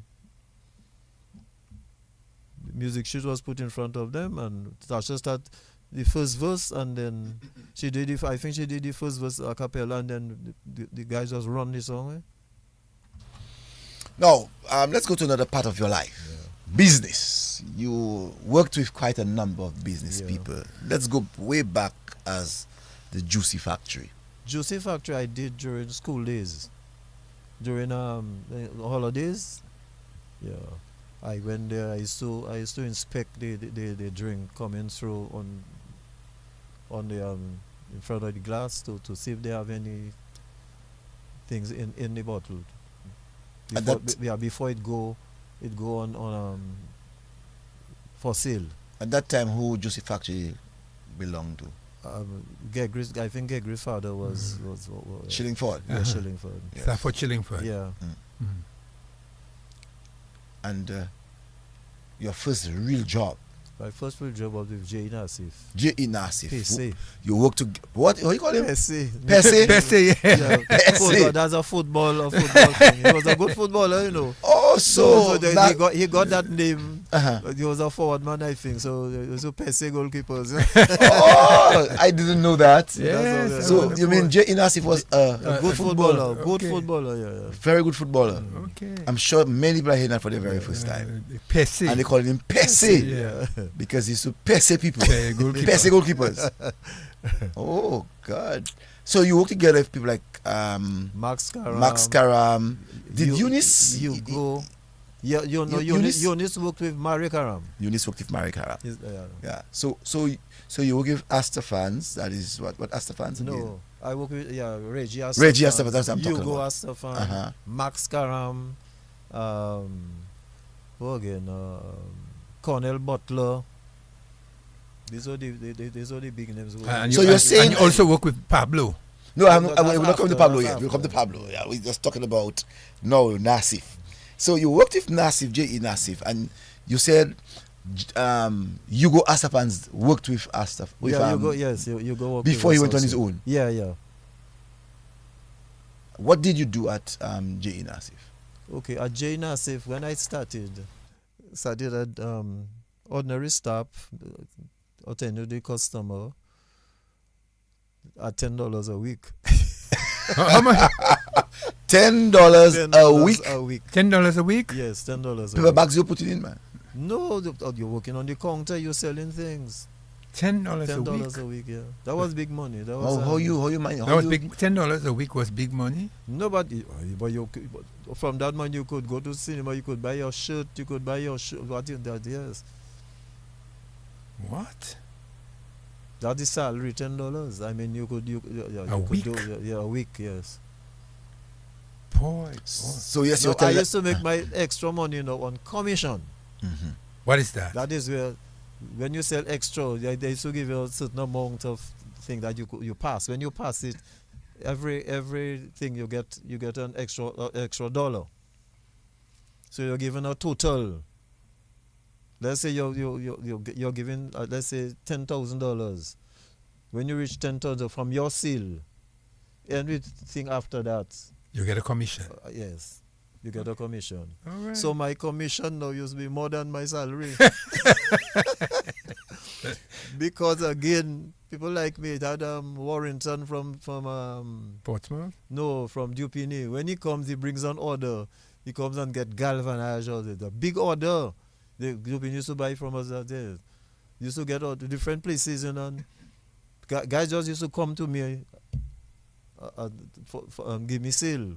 You sell cement, you sell things. So at the end of the day, sometimes I used to make $60 extra, $100 extra. And that was plenty of money when you had with your salary. Not a week, on the month. That's for the month, yes. So apart from the $10 every week, you get $100 commission. But you had to be good to do that. What was your relationship with Mr. Nassif then? Oh, very good. Very, very good. Now from, you see where they have the new Do It Center? Yeah. That was where I worked. That was the first hardware. That was J.E. Nassif's first hardware. We used to sell Purina feed and Purina tablets for fowls and things.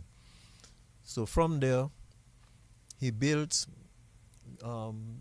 Goodwill Road, the storeroom. So I was transferred down there.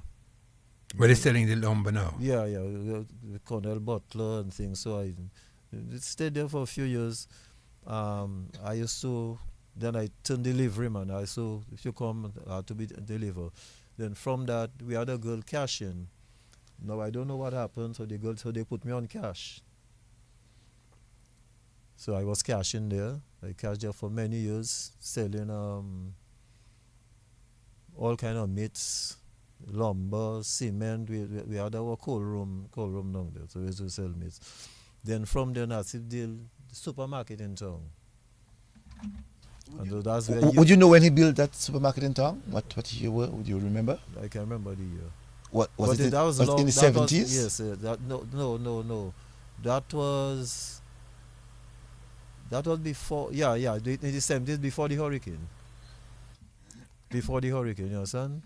Yeah, because at that time when you just open down there, when I lived down there, that's another over time I used to go. When I lived down there, I used to have to go in the supermarket and check the money that was made from the cashiers for the day, and then enter it in the lodging book, and then go and lodge it. So that's after I finished at Goodwill. So me and Mr. Nazif had a very, very good relationship. He would see me anywhere and call me. How long did you stay with him? A good amount of years, eh? A good amount of years, I said, yeah. Up to 79. But he was vexed in 1979 when we had David. Why? Because of the way the people raided him now, the way the people just take all the lumber and all the thing. So he wasn't very happy. He was not happy with the looting? No. Okay. He wasn't happy with the looting, yeah. From Nassif? Yeah, so he made Cornell and myself redundant. Ah. Yeah. So that is how, so 79, so that's how I went to work for housing. Yeah, we had experience with the lumber and the thing. With the houses that their roofs went.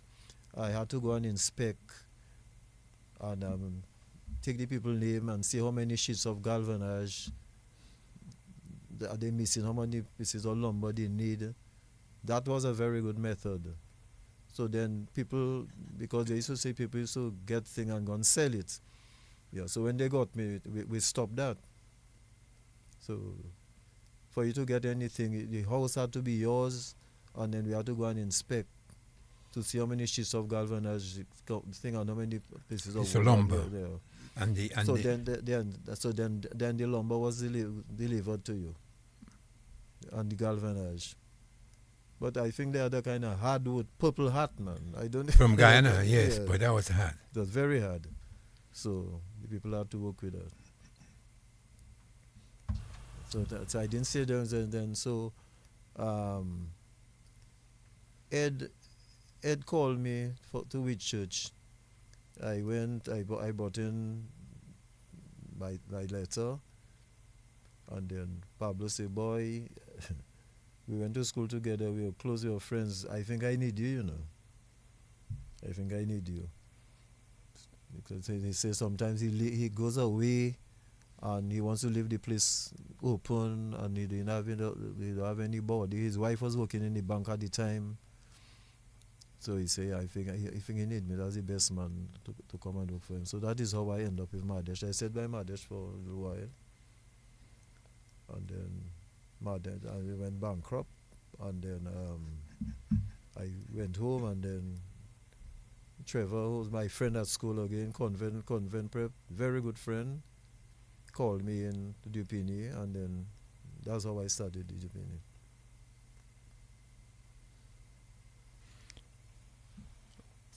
And I can imagine, working with these people that you give an honest contribution to their business. Yeah. Up to now, every time they stop taking Mr. Burton, Trevor Burton, he calls me in to help, and the wife also. So anytime you see me there during December, January, that's what I'm doing. Yeah, I'm preparing for stock taking.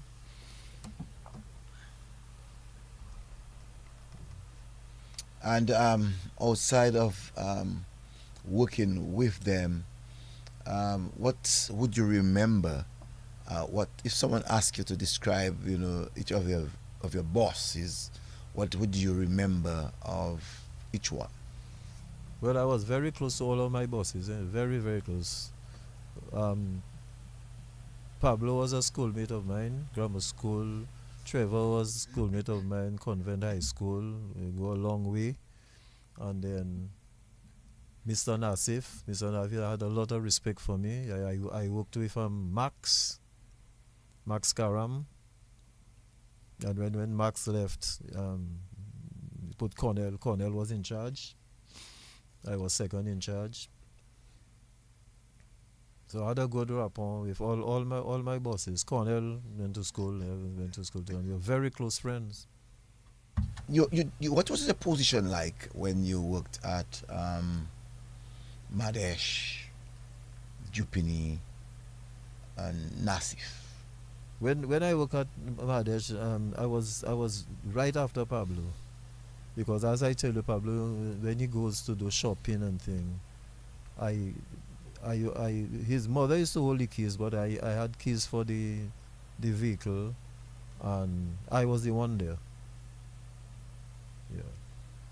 Jupini, close to Trevor also. I was when Trevor called me, and I was manager for both the hardware and the fabric store. Yeah. And then that went on for 2 years, and then they got somebody to reclassify the workers. So I think they didn't want to have a boss, and then you still have each of the department have a boss. You know what I mean? A supervisor. So they advised them to just have a manager upstairs in the office, and the supervisors in this store, and then they put me in charge of inventory for the company. Like when goods come in, I would check the goods, and make sure it's packed in a good way. And when they come for things for the hardware, deliver to them. So that's what I was doing when I left. Someone said, Philip, you are one of a good guy. You are one of the good guys. Philip Horseford, take a bow. Yeah, I think about it. I'm respected by a lot of people, because So from a little boy, I always say that. You see that cage? I never I put my foot in that cage. You never know, but I say no. I don't want to go in that cage. That wasn't my aim at all. What cage? What the cage? You mean prison. In the calaboose? Yeah, prison. Yeah. I like that name. The cage. The cage. At all. I like that. Yeah, I like the idea that you say. I like the name, the cage. I think a man always have to be free. Yes. Mm-hmm. Boy. No. And when you do things to go there, you have to blame yourself. Yeah.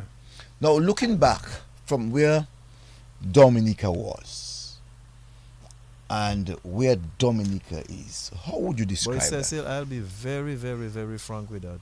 Dominica has come a long way. A long way. Let me tell you, I know Dominica.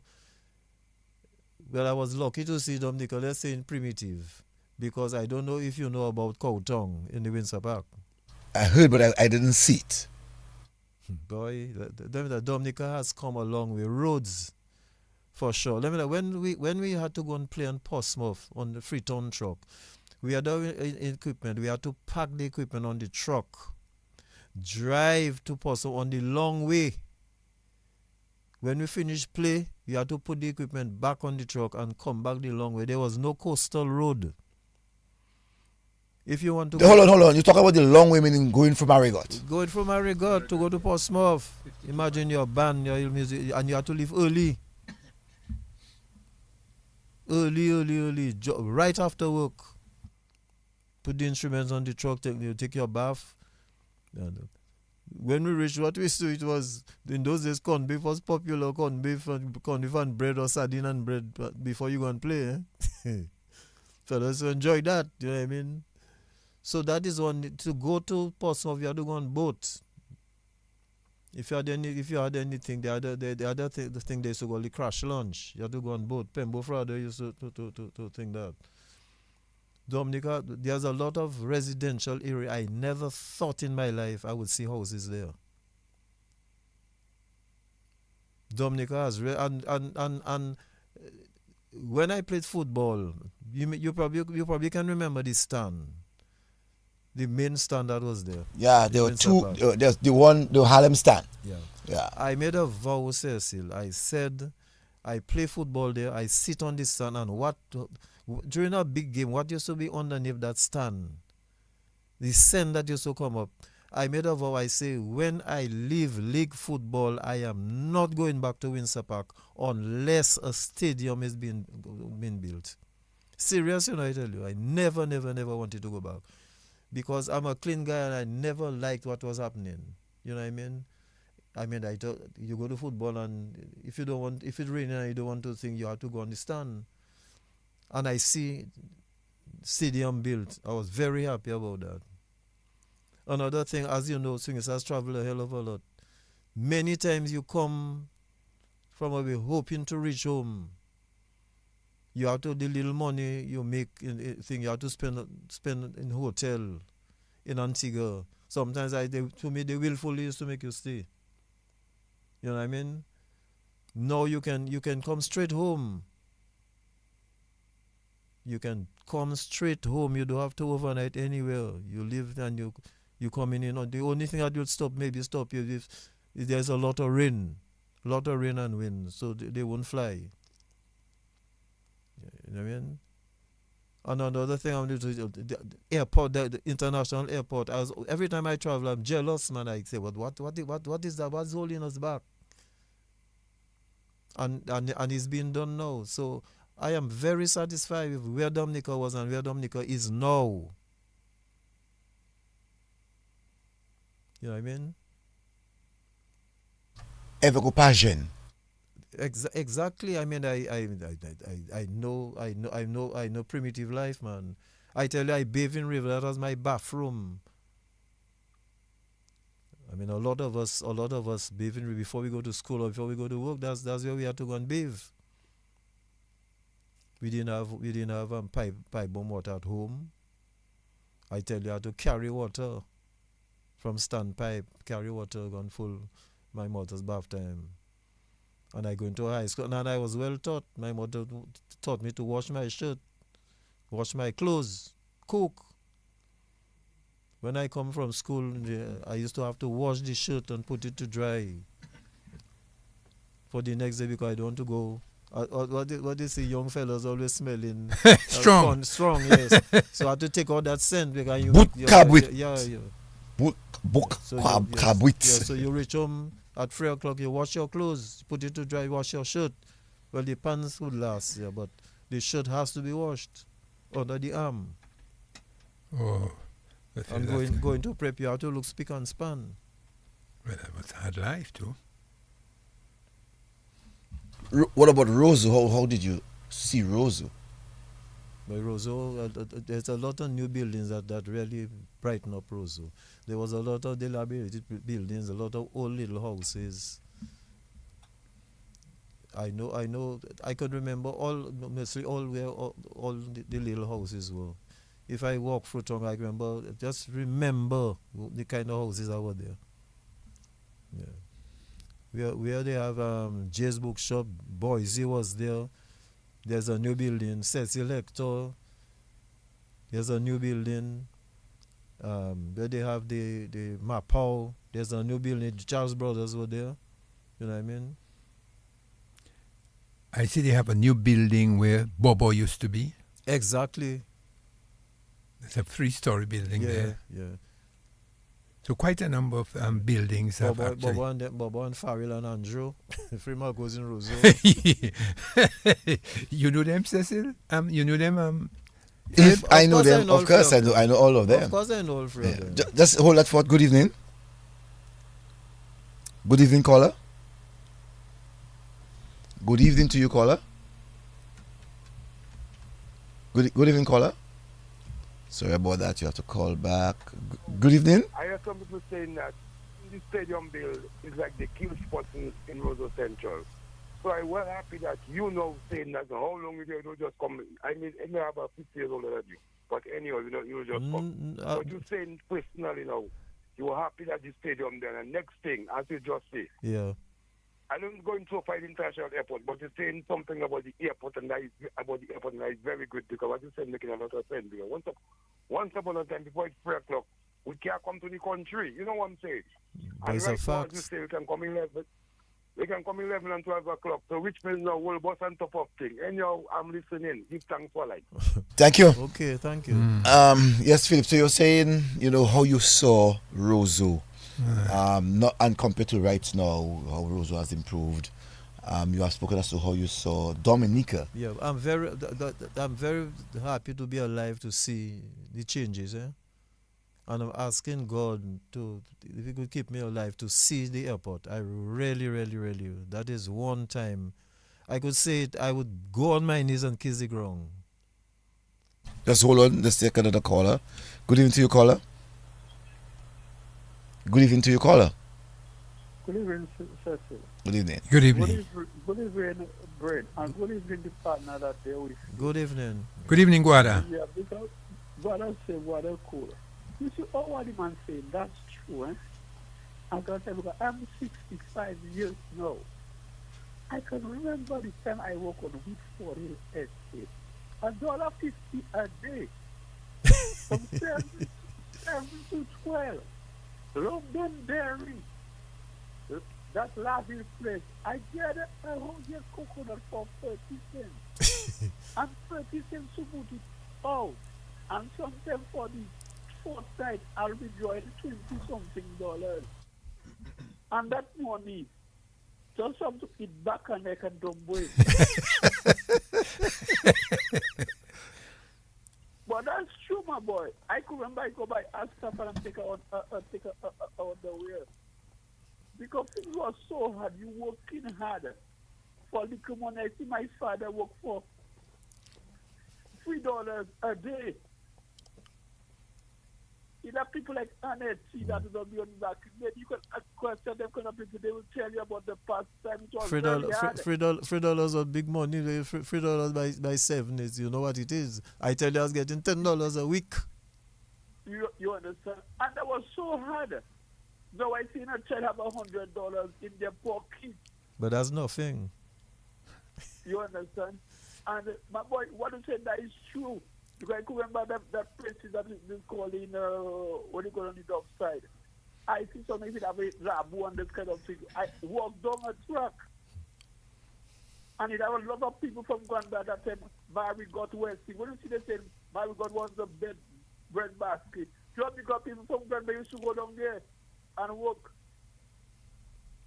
Maybe you will never get somebody from Westy, somebody from Mary got you working for them. Because at that time, I tell people from Grande Fort Station, Savan, all them places will be enough.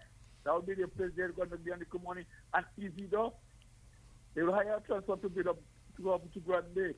So it was hard.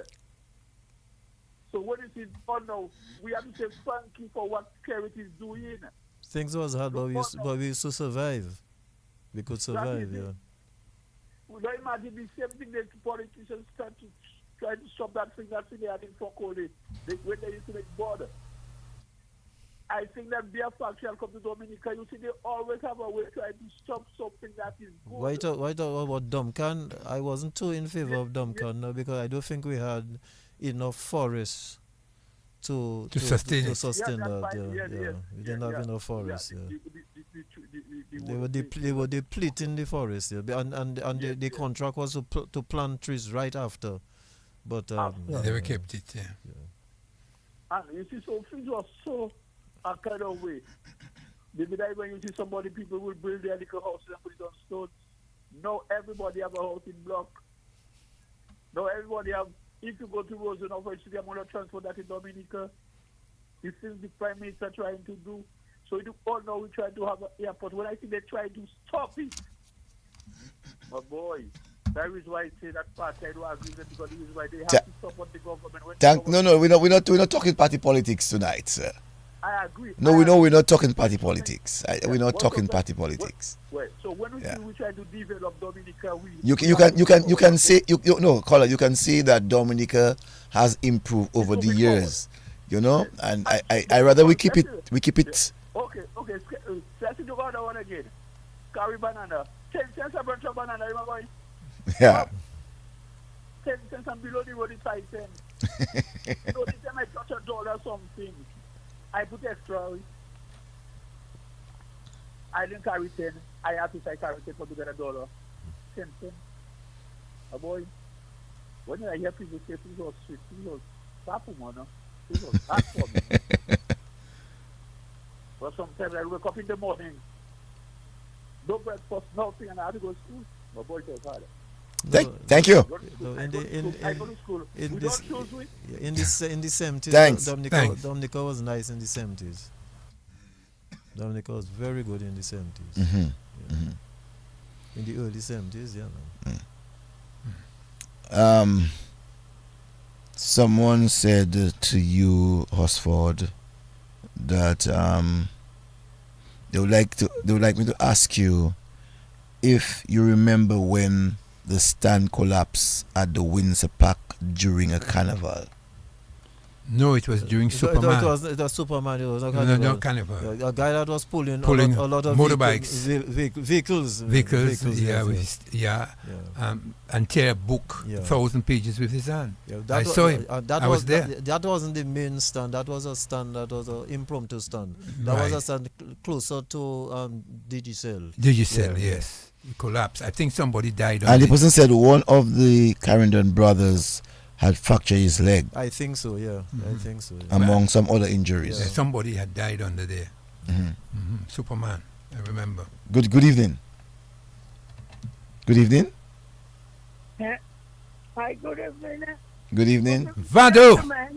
Good evening, Vado. Hello, Vado. I'm listening to you. All right, good. Yeah. Very good, Right. I know for sure your friend Jones. Our riverbank man. A good friend. Yeah. But Phillip, I am in total agreement with you.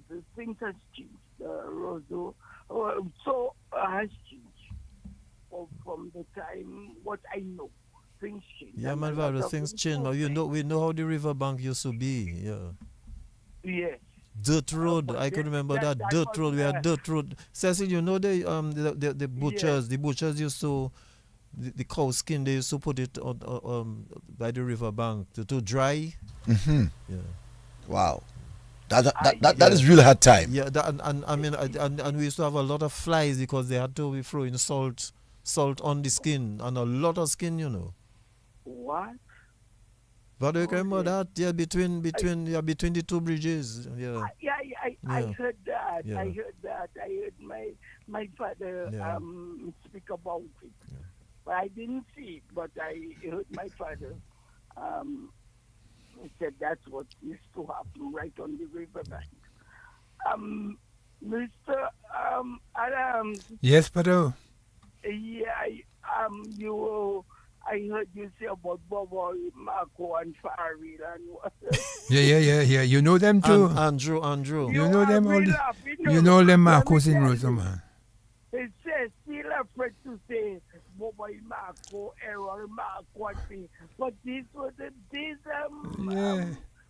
Cecil. Vado can in South Lane. No, but not you. No, but not only that. There's a popular character. And not only that, you saw, and I'm sure. Popular in Roseau. Right, and I'm sure that Phillip saw the Marco band. Yes. There was a Marco band. But I had not. I wouldn't say no. They organized the band. I don't say it was Marco band. the duet band, Farrell's band. And them had the band. Farrell's band, yeah. With Laye. Yeah. You remember Laye in Pilsen? Stumpy died now. His mother always used to dress him in duet. What are you trying to tell me? But Stumpy and them used to live close to yeah, right by by Fireland. Stumpy and them used to believe in where the credit union is. Where the credit union is? That's what you're talking about? No. Not this one. Opposite Phillip. With the fellas that selling their Peters and them. Right, yeah. yes, no, but on the house, the house was on the Fields Lane. Not Fields Lane, Upper Lane. Yeah. So that's breaking news, man. And when they left that they built the other on the other side. Yes. I never knew Mr. used to be in warp duet. His mother used to dress him and go in Farrell band. Boy. I wonder if Stumpy was alive today, if you would have said that. Stumpy would be. No, Stumpy would have taken a whiskey on that. We always pass that joke, man. So we break away from that nonsense, man. You told him to break away. No, I said Stumpy, break away from that nonsense. Anyway, Valo, thank you. Yeah. All right. Yeah. But Boy used to sell his fish and black pudding and thing. Yeah. Mm-hmm. Oh yes, we had quite a number of them around. Oh yes. Lai was doing bread. Yeah. Bob Boy was vending bread and bunjao. Bread and butter. We had good affordable restaurants in town. Oh yes. Miss Pony after cinema used to get milkshake and squash, bread and corned beef and thing after when you peckish, man, and you before you go to bed. Yeah, man. And you have your little CMOS that because I drank CMOS was on that lady I'm trying to that Bijan lady. You're talking Bodanlo? Bodanlo. Yeah, no, she wasn't Bajan, Grenadian. Oh, Grenadian, yeah. Just ask me, no, man. Yeah, I should, you know. Because Philip, let me ask you. Did you see any movies at the old cinema? Yes, as a little boy in Pitt. Which one you saw there? I cannot remember. But in Pitt. Pitt was all the way down in the old cinema. When that thing was in ruins, that's where we used to play cowboy. In the old cinema. That's where the new market is. Quickly, Philip, you remember Golden Fried Chicken? Yes. Owned by a Dominican? Yes. What do you remember about it? Boy, at the beginning, the thing was giving KFC company because every time I travel, I used to buy KFC. So our mix, the local mix, man, on that chicken was very good. But what failed did they say Johnson changed the mix, and then that just messed up Golden Fry. Okay. It was very popular. People say we don't need KFC. Where was it? Come on, man! It was Four Corners. Four Corners. Where Palaces. I know. That's where Palaces. That's where they were, you know. Okay. And every little boy, you know, would cry for his mom or dad to bring him at Golden Fried Chicken. No, Cecil, we're getting there, but let me just rush something. The boys and them, we used to be practicing from after work in that little place I told you where DG is. Okay. And everybody used to stop there. That place was after work crowded listening to the band. Listen to the band practice. That was very popular area. But that was a strange place to practice. No door, no window. No, we had to secure our instrument. The door and window wasn't strong. Huh? Yeah. On the inside that was open, but people didn't know that. On the inside, yeah. But on the roadside, we had window and door. Oh. So that's because I tell you there was a printer there. So apart from Chronicle. Yes. I wonder if there's any pictures of that building. But I don't. Maybe Gustav and them have a picture. Because that area there from Kennedy Avenue going back to Great Marlborough Street there, that was a popular spot. And we need to speak about that spot sometime, about the whole issue of black power. The whole issue of police beating man on the blocks. I mean, these are things I saw as a boy growing up in the 70s. Police cabat now. Yeah. Did you know about Texas? That used to play records. Yeah, tell us about Texas. He used to get as soon as a Sparrow record come out, his first man together in Texas used to play that thing every night, man, and crowds used to be outside listening to Sparrow. So that's how I learned a lot of those songs, you know. Which of the Sparrow songs you like and you know? Boy, Gin and Dinah, Lizard. All just name it, because we used to go there and just listen to songs. As soon as the album come out, that's where you used to get the crowd. People used to go and listen because he was the first person and playing it, and he was a barber, so his barber shop was very, very, very popular. Yeah. Franz, just before we go, Franz. Yeah. You remember Franz? Yeah, I remember Franz. Getting your kicks? Yeah. Yeah. Used to buy kicks there? Yeah, but before Franz, let me talk about Pee Wee. Yes, Pee Wee ice cream. Pee Wee, tell us. Pee Wee had the best milkshake. Pee Wee had a restaurant that was making good money. When I was a little boy going there, grammar school, when you pass them and you get milkshake, you get that's what I call sandwich. The bigger bread they pay, and they says that's not sandwich. Sandwich is sandwich bread. That was well attended. The people used to really flock that place. And Albert Pugh was wasting time to give it to you. Let me ask you quickly. Albert Pee Wee was more in the ice cream business. Yeah, Let me ask you, did you ever play in the place that Pee Wee had up there in Silver Lake? Palm Grove. Palm Grove. Did you ever play there? Let me tell you that if it have a dance hall in Dominica, I didn't play. In country, I think I played everywhere. By Suki. You played by Suki too? After the hurricane. Then there's another place that always used to have fight, Citron, I forgot how they used to call it. Just name those places. I've sung in every of those places. Dance all around. Dance all there. Listen, Green Lantern. I want to find out. Aquatic Club, yeah. You played in Aquatic Club too? Yeah. I want to find out, Phillip, we have 5 more minutes. Yeah. There is this place on the bayfront where the French restaurant is. Yeah. There was a restaurant long before. There was a nightclub too. It was a nice, right? Cave, or was a dark hole. Cave, call it Cave, yeah. Right. We used to play there. I was about to ask you, did you play? Did you all play? Downstairs, yes. You played there too? Yeah, downstairs, yes. It was a nightclub, yeah. Yes. The downstairs is still there. Yeah. Yes. You know? Yeah. Well, you played everywhere. Everywhere. We were the one who opened Like a Fet. You know Like a Fet with Papillot? Where was that? That is up on Trafalgar. I said Papillot. Papillot. Yes. Okay. When the lady came, the white lady, she opened a nice little disco, boys and them used to play there every weekend. Yeah, that is where I think some guy killed us. The place you're talking about in Citron, Sea Breeze. Sea Breeze, yeah. Sea Breeze. Yeah, that Sea Breeze. That was a dangerous place. Always used to have problems. Wow. I played everywhere, man. All Scots, they're so free all over. Just name it. Boy. The only place I think I haven't sung yet is the factory. It just came. It just came, man. But you'll sing there. You still, Phillip. Do you still sing? Yes, but right now I do feature with the band. Yeah. If they playing somewhere, I go. I might do 1 or 2 songs. You remember the Manikou? Manikou, we run Manikou. Where was that? Manikou was owned by Karam, Jennifer Fedel and father. Max Karam. Not Max Karam. Not Max. Mr. Karam. No. Mr. Karam used to live at Trafalgar. That's Jennifer's father. So because of Boys on Them again, he built a nightclub, Manikou. You played there? Yeah, we played there. After a while, he listed first. We were running it. Boys on Them was running it. Yeah. Someone wants to know if you played at the Post of Credit Union.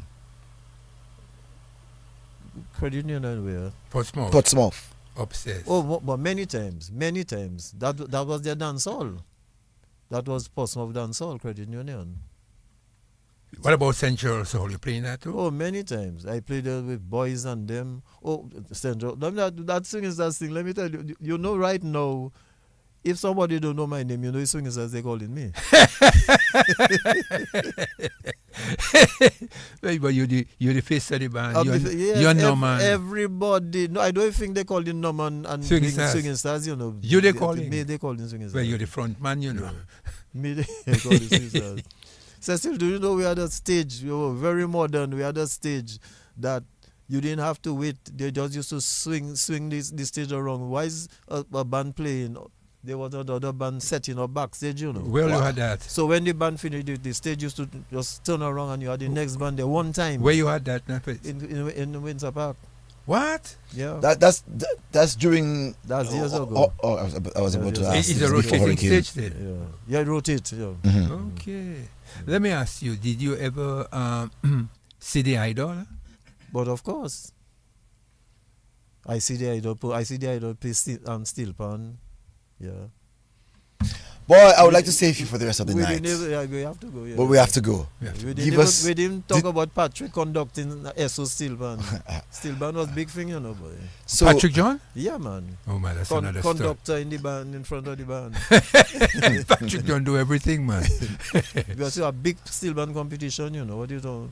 It had a story, fellas, say before competition, a man take a hammer and go and detune a fellow pan. When the thing played, it had a different note song, didn't, but that failed them. Closing remarks? So, closing remarks. First of all, did you enjoy the show? Very much so. Mm-hmm. Very much so. And you were troubling for a while, so it really, it really came I down. Finally came. Adams. The last question I think I need to ask you: were you ever married? No. Never. All right. But you're never too old to marry, Philip. No, never too old. and so I'm going to ask you. It's your choice. Are you 70 plus? 75 plus? Yes. 75 plus? Yes. You are 75 plus? Yes. I don't look like that, right? So you're closer to 80 than. No. I'm 85? 76. I'm 76. Oh, all right. But Philip, you still look well. But Philip, you're looking well, man. Thank you. That's why all them young chicks like you like that. Your last word, Philip. Your last word, Philip.